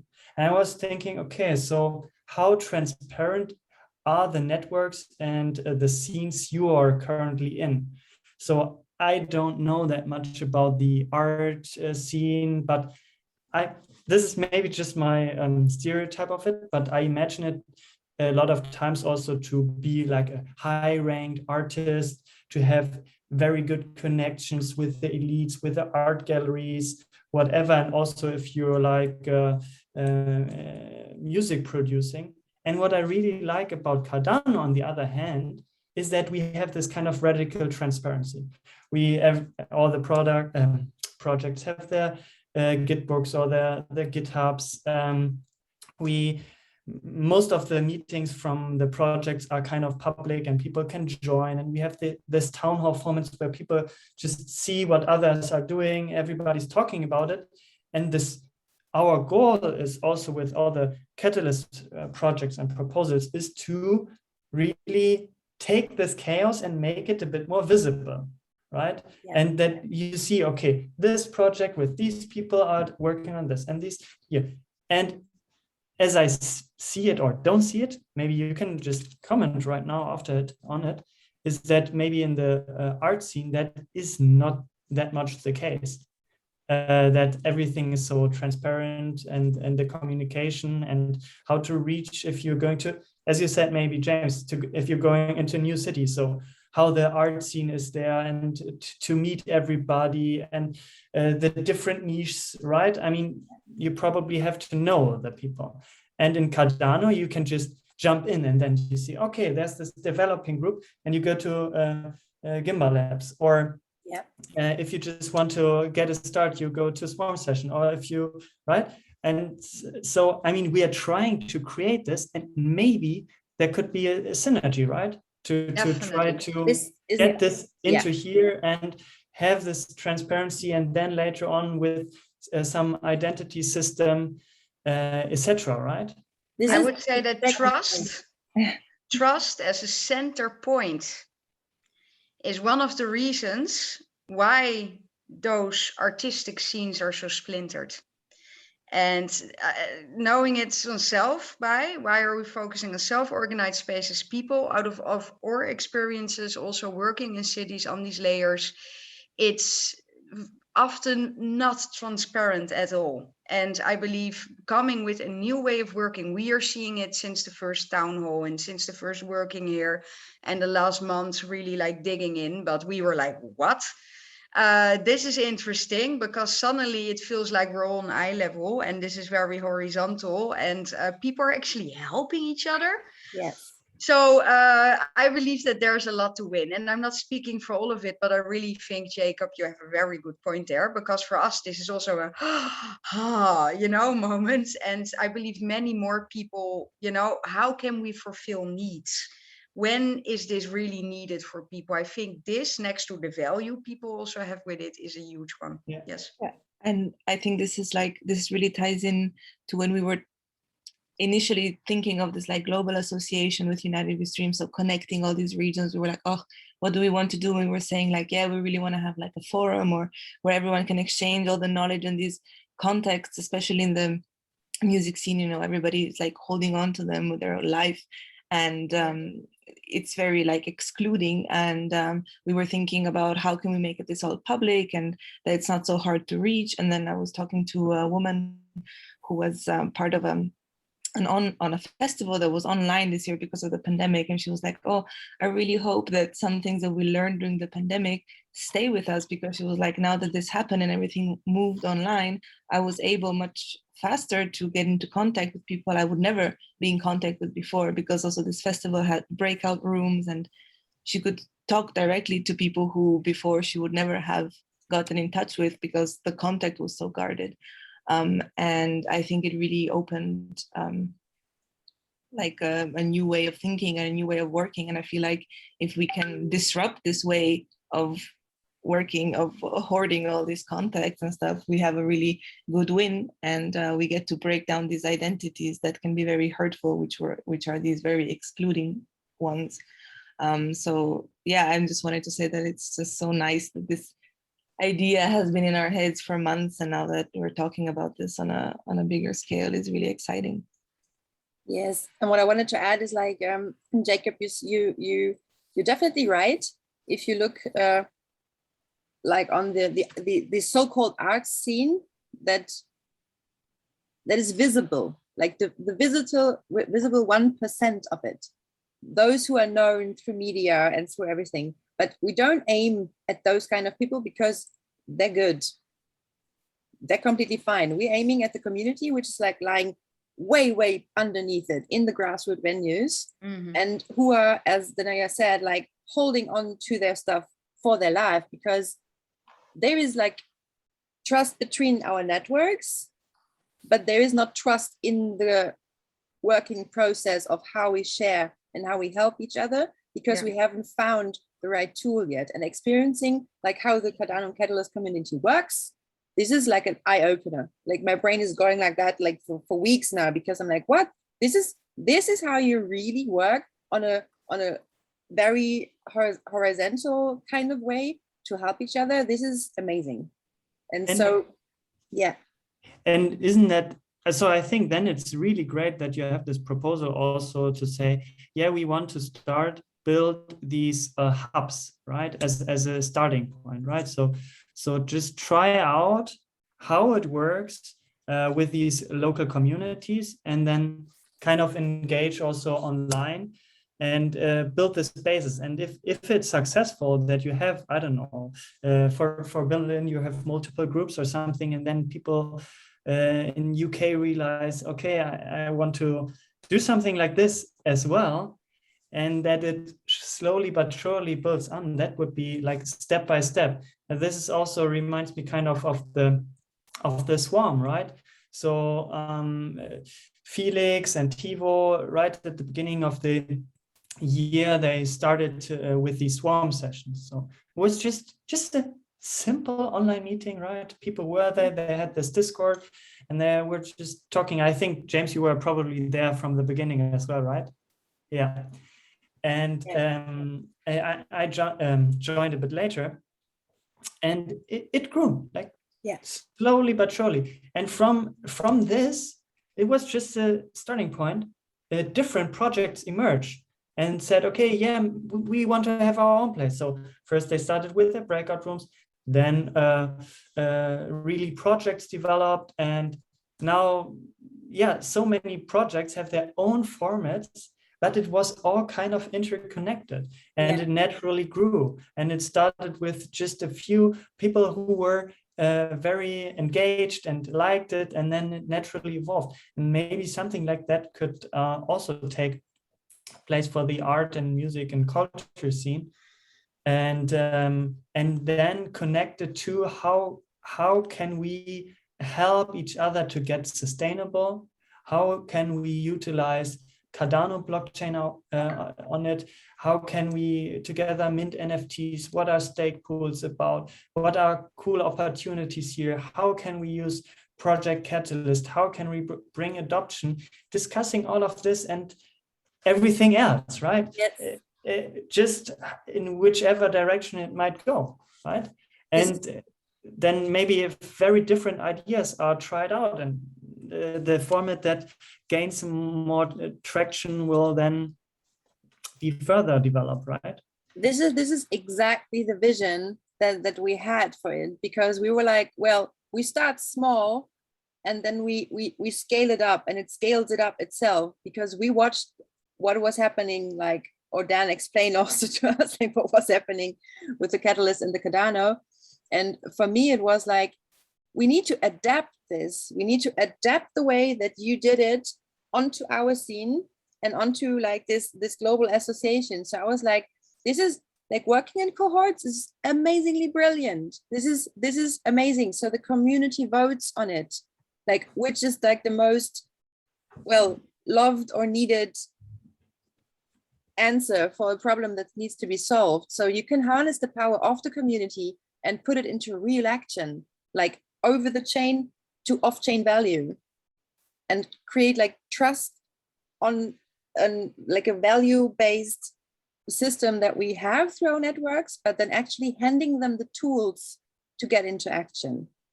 So I'm completely with you, Jacob. Like, this is like the, yeah, brilliant. Yes, I understood it. Brilliantly put together what we're trying to envision here. Like, that's so good. Hey, I gotta run again, but can I just rapid fire, just throw a few ideas on the table? And yes, I want to just make a few invitations. So first of all, this revolution that's happening right now is invisible, right? This is the most difficult thing about the blockchain or Web3 revolution. But that is the critical selling point to artists, right? This is the call to action to the artist community, is to say, hey, there's a major story happening right here, and most people don't understand it. Here is a chance to apply your gifts, right? To how do you make something invisible visible to as many people as possible? Yes.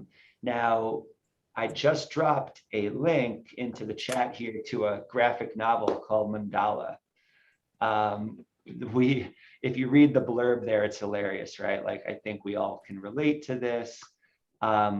We've been in touch with this team, and they want to build an immersive kind of metaverse video game experience on Cardano. And their goal is to build something where you are interacting in your real world as a way of leveling up. They call it an enlightenment simulator. That's their idea. They want to build an enlightenment simulator. Nice one. We'll see, but it seems like they have a pretty good team associated with them, and they, like you, they want to see something happen at the Cardano summit that starts kind of launching people in all sorts of directions and then following up from there. Okay, so if there's ever a reason for us to get together and maybe even talk about how to cause some trouble at the Cardano summit in the different places where we're taking it in from, I think that could be really fun. Slightly related to that, we are working on an NFT project right now.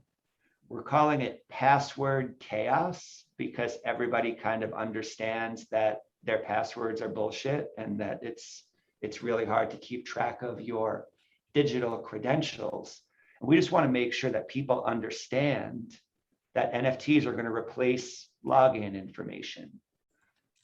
But this is a slow story, and it's going to take place over time. So we're going to do it as a series of smaller drops.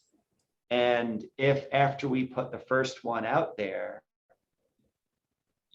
anybody here wanted to collaborate on a future drop and to have artists contributing and thinking about, hey, what will it mean to burn my password? If symbolically I'm throwing my password into a bonfire, what else am I symbolically throwing with that? This is kind of the question we want to ask, and we want to use this as a chance to teach people about the technology while also celebrating it with the art. Okay, so yeah, I'll be reaching out about that. And the Mandala guys, they want to meet in Wyoming, and they want to have an actual bonfire where people are like throwing their passwords into the bonfire. So nice one. we're going to see if we can pull that off. Yeah. So if we do, we'll see if we can get other cells. I just don't know how to find a place to have a bonfire in a place I've never been. So we'll see if we can get that going. And then finally, this Jacob was talking about the swarm sessions. We run a community meeting inside the Gimbal Labs Discord server on Tuesdays at 4 p.m. UTC that are precisely for this, for somebody to come. We have somebody different present every week to share an idea, something they've been working on, and it can be at any stage of development, right? Whether it's purely an idea or you've made some progress. Everybody here would be welcome. If you ever have something you want to present there, to bounce it off of some people for an hour, I would welcome you. So just be in touch about that. Awesome. Yeah. Thank you. Would love to be there just the next time already. Yeah. Yeah. This is my Discord handle, and I've dropped my email address earlier. And I'm so sorry to be running in and out today. It was No worries. these Wednesday afternoons. I always want to hang at town hall, but there's so much going on. But yeah, please be in touch. I have such admiration for the angle that you are approaching this from and the problems you're working on solving, and want to try to help create as much space as possible for this stuff. But it would be really fun to collaborate. Definitely. So are you flying over for the World Summit? I am going to go to Wyoming. So yeah, I'm in Massachusetts, not in Boston. I kind of hate Boston, but central Massachusetts is really cool. And I'm trying to do a lot of the similar stuff here, trying to go deep. Like my dream is to have a music festival next summer that exposes people to Cardano functionality, right? Where you can be a small time investor in an art project, but we'll see if that gets pulled off. But anyway, yeah, going to Wyoming. You can contact us on that as well, because our connections like into the US, because we have like this program which is called Nighttime Mayors. We spread the Nighttime Mayors. We have the Nighttime Mayor of New York. We have Detroit with the Underground Resistance crew. Like we have a lot of people. Also, Lisa knows the guys from Burning Man. Excellent. Oh, cool. I'm sure we have some of the same people in our address book if you go like 2 layers down. Yeah. So we had the founder of Burning Man, I think 3 times on the Vrijtruime on the Saturday. Yeah. So we still need to do something there, create a live NFT on the Burning Man. Why not? Please lock yourself like end of November and like fly over to Berlin. Yes, or come with a train, Jacob, so that we can just like go wild on ideas here. Live. We have to party together, guys. Yeah. Oh yes, we're gonna do that. We are so overdue. Yeah, we're impossibly overdue. Big time. But thank you. Hey, thank you for jumping into this. It's really, really cool, the conversations you're starting. Thank you for jumping in and out. Your attention. Yes. Yeah. Oh, it's so essential. It's so essential. Shall we with the rest we also try to wrap it up in not all too long, like in kind of that we say 15-20 minutes, something like this, to give it a little bit of a round, that we treat some last elements, because it's also we need to think a little bit, right? And Dan is also I think not getting need rest. I need to jump on my other proposals also. So, how many hours are left right now? As well. But just a last thought, I posted 2 more links, I think. Yes.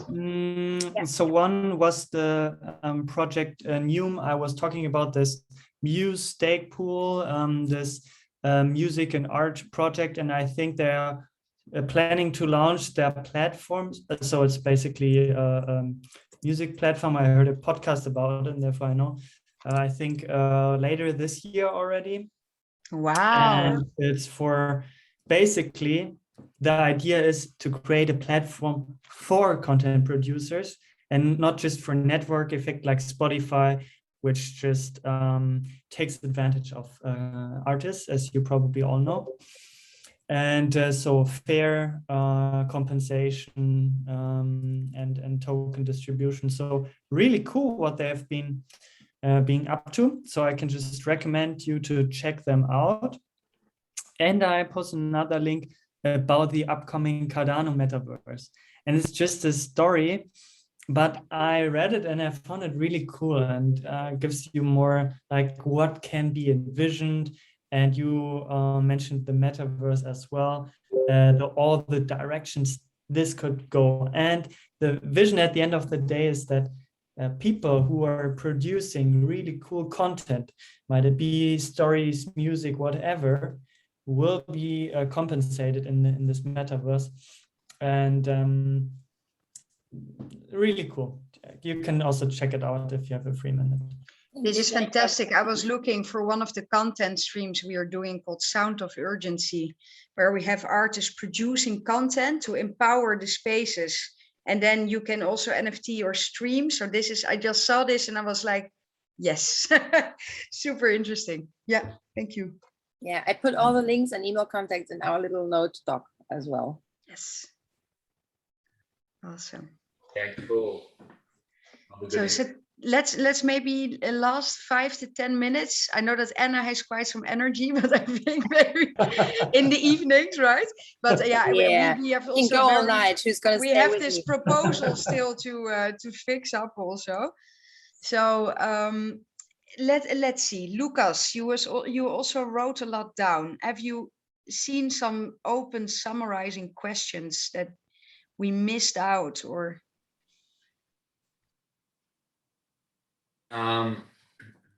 Like, yeah, I think that we got a lot of information. Yeah, it looks like it. Yeah. There's a lot of sticky notes there, you know. I think that it's really cool. Lots of good inputs about, yeah, kind of like these directions, you know, like firstly, like the format of the workshops, responsive, levels of knowledge, you know, responsive, kind of interactive between the participants and Cardano kind of thing. One question that I have actually attached to that is, what is like a good number that kind of, from your experience, Jacob, like is it good for these kind of interactions? You know, at the moment we have 15 people in the workshop. Is this too much, or should it be maybe 10 or 5, you know? What from your experience is a really good amount to have for these good interactions between the two? The how to measure question.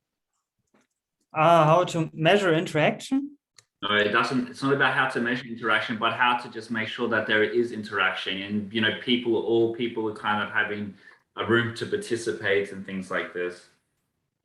Yes, so I would say, like, if you're already 15, it would make sense to split it up into like 1-7, 1-8 people. That's a good size. I mean, if it's 15 people, some people won't say anything anymore, and but it depends also on the topic, right? So I for example, right now, how many people are we here? We are not 10, I think. We are a bit less. We are 9 people. For me, this was also good as well. But too much, I would say split it up. Unless you're doing really this kind of workshop where somebody like a teacher is in the front and has like a topic which is being presented, and afterwards doing a Q&A, then it's perfectly fine for these formats. But if you really want to have this engaged talks, it's a bit too big. And then for measuring, I would say just the amount of participants and the Zoom calls, right? That's fine enough. And how many people are joining the Discord channel as well? What kind of growth is there? That are easy KPIs to measure. Yeah. And I mean, you could even go deeper into Discord measurement, but yeah. One important thing that Jacob mentions, I want to stress, is the context of the workshop. So if you have the basics of the basics, you can maybe have like 15 or 20 people in the workshop, but the further you go into detail and the more specific questions and topics you probably have, the less people should be in the workshop. Yeah, exactly. Like I really like the suggestion about the use cases, you know, to maybe focus more on use cases as opposed to trying to give the general overviews all the time about, you know, what is blockchain, what is Cardano or whatever, but really to maybe go straight into depth about, you know, different projects that the you know, cultural organizers and whatnot could really harness and leverage off. And now we have it like kind of a lists, also some good links and things like this put into the chat room. I think you also mentioned too, Jacob, I think it's somewhere here. Yeah, people creating music platforms on Cardano. These are ones that you linked into the chat room just before, and it's attached to a staking pool. Maybe these could be good leads for us to also chase down for content wise. So what was that a question? Yeah, like I noted down that you mentioned that there was there was like some groups making different sorts of music platforms on the Cardano blockchain. Yeah, he posted one. One of them was this project Neume. Yeah. All right. And there's one other, but I think the Neume is a bit more ahead. Okay, cool. Well, we can look at them to see if there's a possible. But I mean, the stake pool kind of is a bit more separate from it. So it's for them, it's a source of income, right?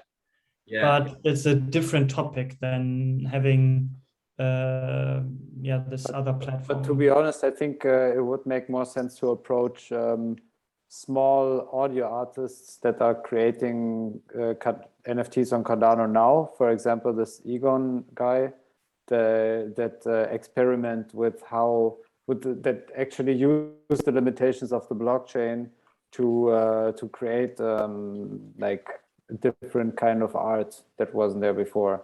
And I think I mentioned it before. Yeah, I remember. Definitely contact him. He's also German. Very, very good, charming, sweet guy. So a couple of times I chatted with him, and I'm sure that he would love to participate in a workshop like this. And if he and some artists got together, this could be wild, I think. Yeah. Yeah, cool. And this way you can also create like actual value that other people might want to pay something for. And then you have immediately funding for the association. Mm-hmm. Or you can give back to charity, as we're planning with the live NFT. Mm-hmm. Yeah, sure. And I'm trying to keep my eyes out for other CNFT guys, but I'm not sure if they're in Germany, and it would be nice to have them on site working together. This guy that I posted is, I think, also very popular in the CNFT space. He was also in town halls, Mad in Art. I don't know if you know it, but he's American, I guess. Yeah, I've seen it somewhere. And I talked to him as well, and he seemed like a nice guy. Yeah, so these kinds of people, get them together with the artists. Makes much more sense than getting people together that are also building platforms for the artists, because they are like, it will be a long time until you can actually put music on chain, and most of these platforms will probably make money by providing some kind of decentralized storing solution for the music, or even just accessing it. I mean, music won't be put on chain, right? I mean, music is always handled, I think, off chain, right? I mean, if you can have like the metadata that describes how the music is generated, it's partially on chain. I had a nice discussion with one of the royalty lawyers, because this is like the thought I was like trying to get in without any knowledge of whatever is going to happen on the blockchain, because how the royalties are split up by the major labels to the artists is just not fair. So I thought, like, is it possible with smart contracts to like distribute like the ownership royalties without like cut out the majors? And he said, well, this is the like on the legal basis in Germany, it would be possible, but this will have like a fucking war because all the majors is gonna sue you and try to whatever disrupt you. But this was a thought that arose also in the artist scene, in the music business scene, which I have been talking a lot about. Like, how can we disrupt this sick business of getting on the artist's back and make them like take their creative work and monetize it for their purpose, and then take the biggest cut. But the problem is that that people are buying from, like, using Spotify and buying into these major labels. That's one of the issues. And the other thing is that they don't know that they can basically distribute themselves or produce themselves. And that's the other thing. Some don't have the means to produce themselves, so they need either a studio or some kind of place where they can create their art. And that's why most of them go to a label or to some kind of major. And I think one of the points that could pop up on an agenda for a stake pool would be like a space for artists to actually come and create their music or create their visuals or whatever. But what if they can create their music? Because there's a lot of artists in Berlin who don't need them like a major studio, because a studio you can just rent and sell, like get the ownership of their own royalties, and make a platform that the major has to buy it from them, but the royalties are saved on the smart contract. It's not this can be done. I mean, not just the studio, but the mastering, the mixing. Maybe they have to go back into the studio. Maybe they're rapping. Maybe they have to put up so it costs money to produce music, money that many artists don't have. So that's why they go to a label. So you need to have some kind of mechanism for small funding, like funding mechanisms for these artists. Otherwise, they will be forced to go to the majors. And then you need to create like the next generation of artists who are educated, to know that they don't need to go to a label, that they don't need to basically sell their soul to get funded. And then this will be a process, like a very slow process. I have a good friend who's doing music. He would love to do his own NFTs, but he has a year-long contract with a major, so he can't. And these people, they don't have an option now, but the next generation who still hasn't, some still have an option, and these people you need to target, so to say. Yeah. So you say it's just more like a 10-year kind of project to aim at, like disrupting this. 5 or 10, yeah. Okay, great. Put it on my on my agenda still.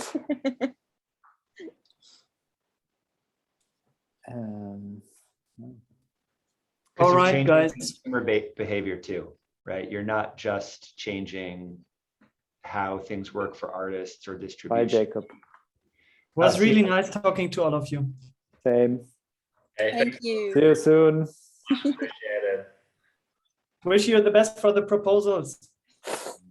For real, good luck writing. Get some rest. Yeah, good luck reviewing and writing yourself, yeah. Yeah. It almost feels like being at the library with everybody. Thanks. Wow. Really nice. I'm I curious. really, Danaya has to go too. Lucas, sorry, I'm curious, is there any like Spotify alternative on the blockchain yet? Or is something that's aspiring to be? Yeah, one just got shared to us. Which project was this? I can send you. Yeah, but they're not like operating. But there's nothing comparable. I mean, I would recommend using Bandcamp because most of the proceeds are actually going to the artist. But other than Bandcamp, and that's the thing, we don't want to take down Bandcamp. Yeah, exactly. So that's really, until we can figure out storage, that's really all we're competing with. If the goal is to take down Spotify or Apple Music or any other giant player, the storage problem has to be solved first. And that's really expensive. That's an incredibly high upfront cost, right? Is it like cloud space? Like, sorry, noob Well, question. yeah, I mean, I can't speak to exactly how Spotify's infrastructure works, but the fact that we have access to that many songs with the tap of a button means they have a pretty big system. So you're just speaking of servers, right? So this is like the storage is on servers. Yep. Yep. Yeah, and there are solutions on blockchain that do storage but decentralized. So basically, when you do this, what's called mining, you offer your storage to the network, and other people can put their stuff on it, and you get rewarded in this currency. But there's no mechanism like this in Cardano. So most likely, it has to be some kind of bridge or interoperability between other between a blockchain that does only this. And there has to be a fee paid that you can pay in ADA to acquire the storage. And I guess also the compression methods will become better, so you have less file sizes, and that's gonna happen. But it's a long. I don't think that this will happen in the next year. Maybe end of the next year. It's a long. There is like a decentralized storage system for websites, right? Yeah, I mean, there's also Arweave and there's IPFS, but you always have with IPFS you need to pin it somewhere, and the larger the file size, the more difficult it is to get it pinned and more costly. So there's no solution that you can use right now out of the box that is also very cost efficient, sadly. But yeah, working on it. Yeah. This is some really interesting times we're living in now. There was a time in my life when I was like, I was born too late. But at the moment, I think like, nah, just the right time. Yeah. Exactly. I completely support this. Steven is right. The storage solution would be a good challenge setting. Yeah, but it's a huge challenge. It would be 5 challenge settings probably. Ain't no mountain high enough. That's what I mean. You see, you're an artist. You can explain this to people. Perfect. We're actually, that's the first thing we are working on. So Gimbal Labs, our most important product is called Dandelion. And the purpose of Dandelion is to distribute services, because unchecked, these will re-centralize. Yeah. They did on Ethereum. It's called Infura, okay? And that's almost all utility that people use on Ethereum somehow gets routed through Infura. And the question is, what's the damn point of the blockchain in the first place if you're just going to use this as your service provider, right? Yeah. So the same thing is happening on Cardano. There are people vying to be the owner of that middle infrastructure, and people are already winning at that game. And we're trying to do something much harder, which is build that distributed network. So just like you rely on 2,500 state pool operators, you can be relying on, ideally soon enough, that number and higher of also infrastructure providers. And once that layer exists, now we can say, honestly, hey, this is a resilient distributed storage, computation, et cetera, layer. And if we build it big enough, if we can get 1 million people running those nodes, then you're ready to compete with Spotify. And let's do that. Right, exactly. Well, that's possible. 1 million is nothing. Come on. It's a hopelessly audacious goal right now, but that's the scope that we would have to hit in order to compete with some of these players on a platform. Let's educate the community, because as far as I can tell, like the New Year's stream we had from Greater Manchester, we had globally 69 million viewers. So we can train like 2% of them to run nodes. We only need to train 2%. It's only 2%. That's doable. Okay, yeah. If we email them. just blast out an email. They'll do it. Create a little FOMO. What kind of FOMO we need for that? We need another New Year's stream. we man. just do another New Year's stream from Greater Manchester and then put in a link in the YouTube. That's it. Done. And then a TikTok for storage space, you know, like. Shit.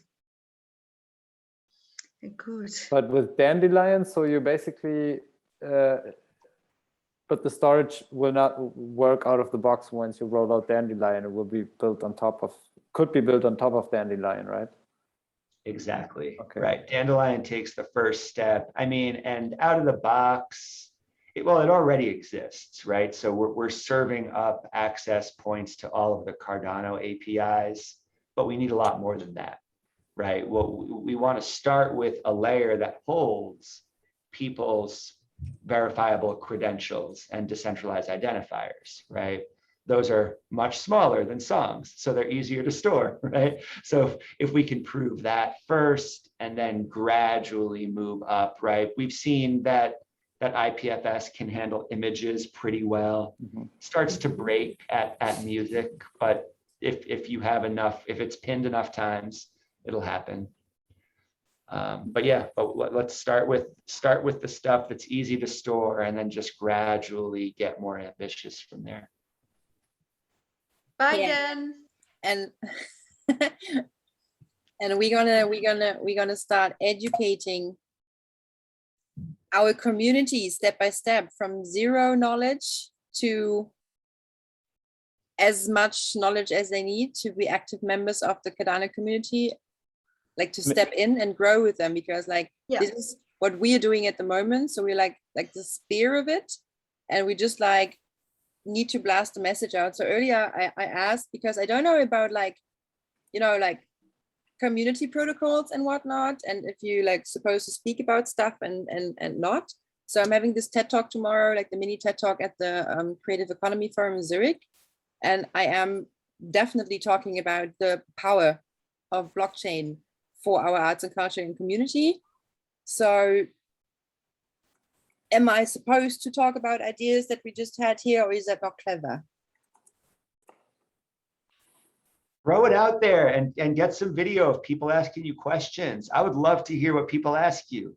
And yeah, and don't worry about it. Just, you know, you can. Yeah, I hope it's going to be interactive. It's going to be like a 10-minute mini TED Talk, and then afterward, whatever. But I'm just going to hand in there my whatever contact, and also draw those 800 people over to our conference. Break new grounds, do things in new circumstances. Things may break. Eventually things may break. I love that. Hopefully. No, go on, really, truly. People need to, you need to get out there into different contexts and different circumstances with different people, so fresh people can come into the system. Yeah. Yeah. Yeah, we would love to make that happen. Absolutely. Yeah. I get the impression that you will, and it's really exciting. That's why it's so hard to jump off of here. I really have to go. This is gonna happen for sure. Guys, what a blast talking to you all. And yeah, let's talk real soon, okay? Thank you, See you soon, James. Thanks. Yeah. I think also right within like the last 10 minutes, maybe, right, for us, because I'm a few minutes away from bailing, guys. I'm sorry. Yeah, I am gonna jump off. Stephen, I'm gonna we have a proposal to write. Yeah, exactly. That's why I'm jumping off. That's why I'm jumping off. Is this why you came into the room, to grab Dan? Yeah, he's involved with these people. I don't know who they are, but they kind of come on. You're supposed to be writing a proposal with me. Get out of here. What are you doing in here? Yeah. Just sneaking around. No, shall we do that then? It's nice meeting you all, by the way. Yeah. So good luck with your proposals. Yeah, we're also gonna chip out, sure, because we also need to write still and do some stuff. So we all have the same. in the same way. You were talking about location, like you have a lot of locations already for what exactly? Locations? Like community hubs, right? That is what I got from. Yeah, physical ones like clubs and spaces, like community spaces, self-organized spaces, festivals that are like combined in our network of Space of Urgency, and also through United with Stream. We connected like Space of Urgency way before, and then United with Stream connected over the pandemic. So we got everyone together in network to help each other out during the pandemic and to exchange knowledge and resilient strategies how to survive, not only in pandemic, but also in like, well, tougher getting politics. Do you have anything in Vienna? Yes. Great. I would love to hear about that. Are you from Vienna? Yes, I am. Awesome. We're just had the message coming out in the press today that we're gonna come with a conference in 2024 to Vienna, because the Vienna Club Commission was launched at our conference 2 years back.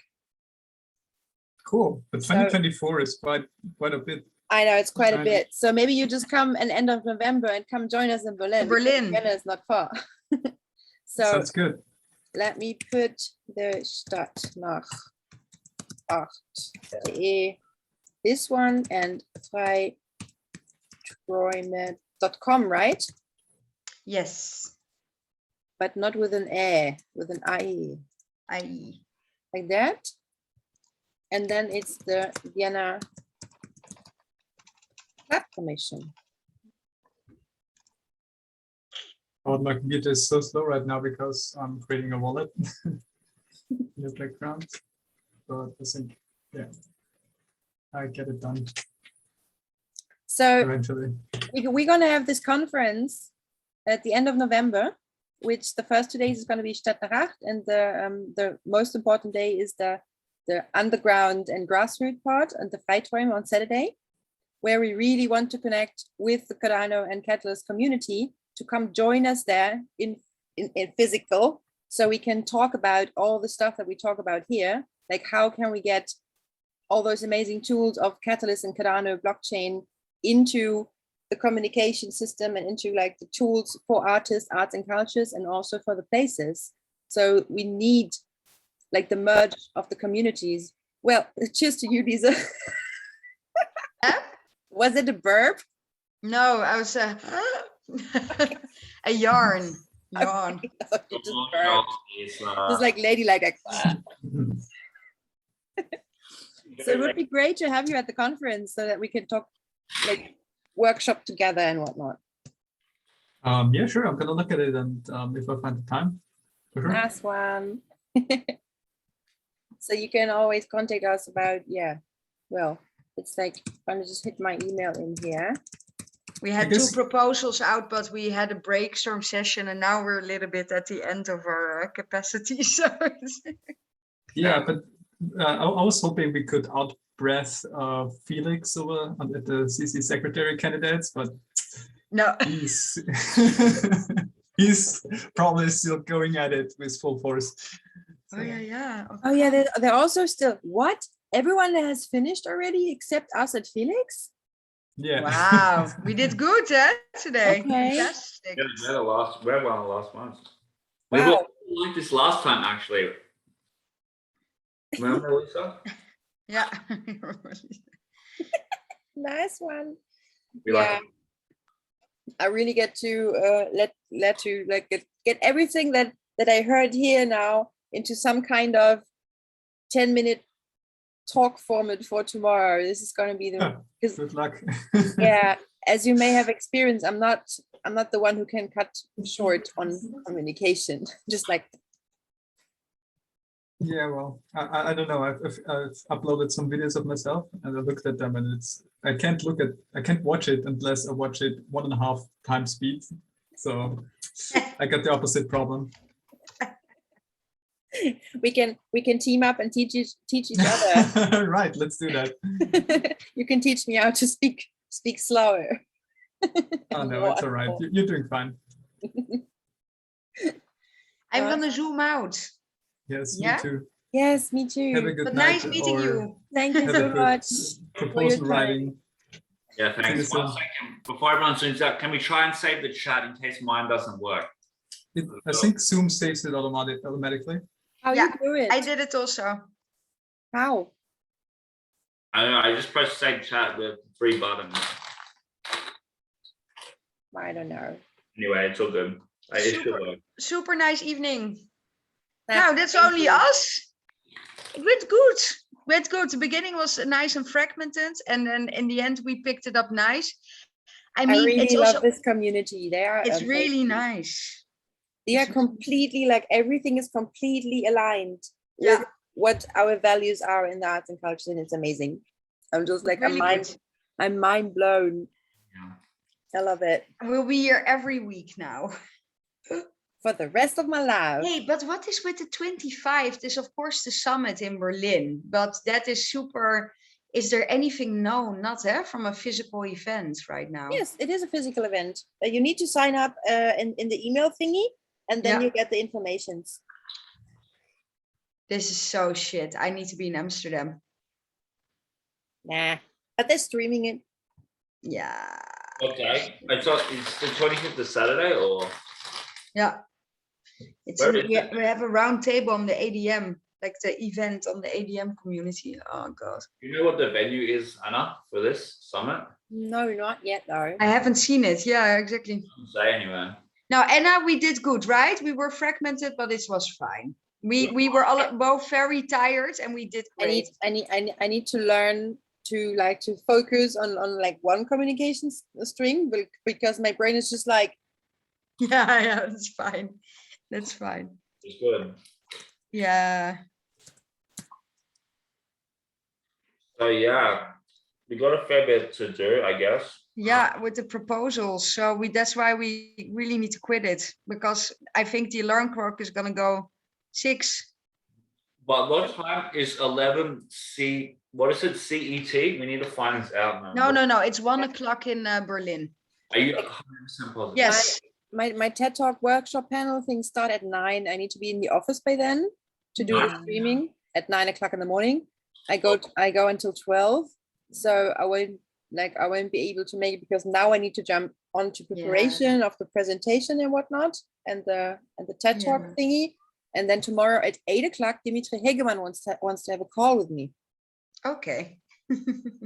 So let's see what Grandpa says. I love him. I love him. Oh, good. Oh, good. Oh, good. Now let's do it like this. All nice. You and me tomorrow, we smash out the last 2. Yeah, it's gonna be okay. T-shirt, we got one decent one with the disco, and this one, it's a little bit weaker.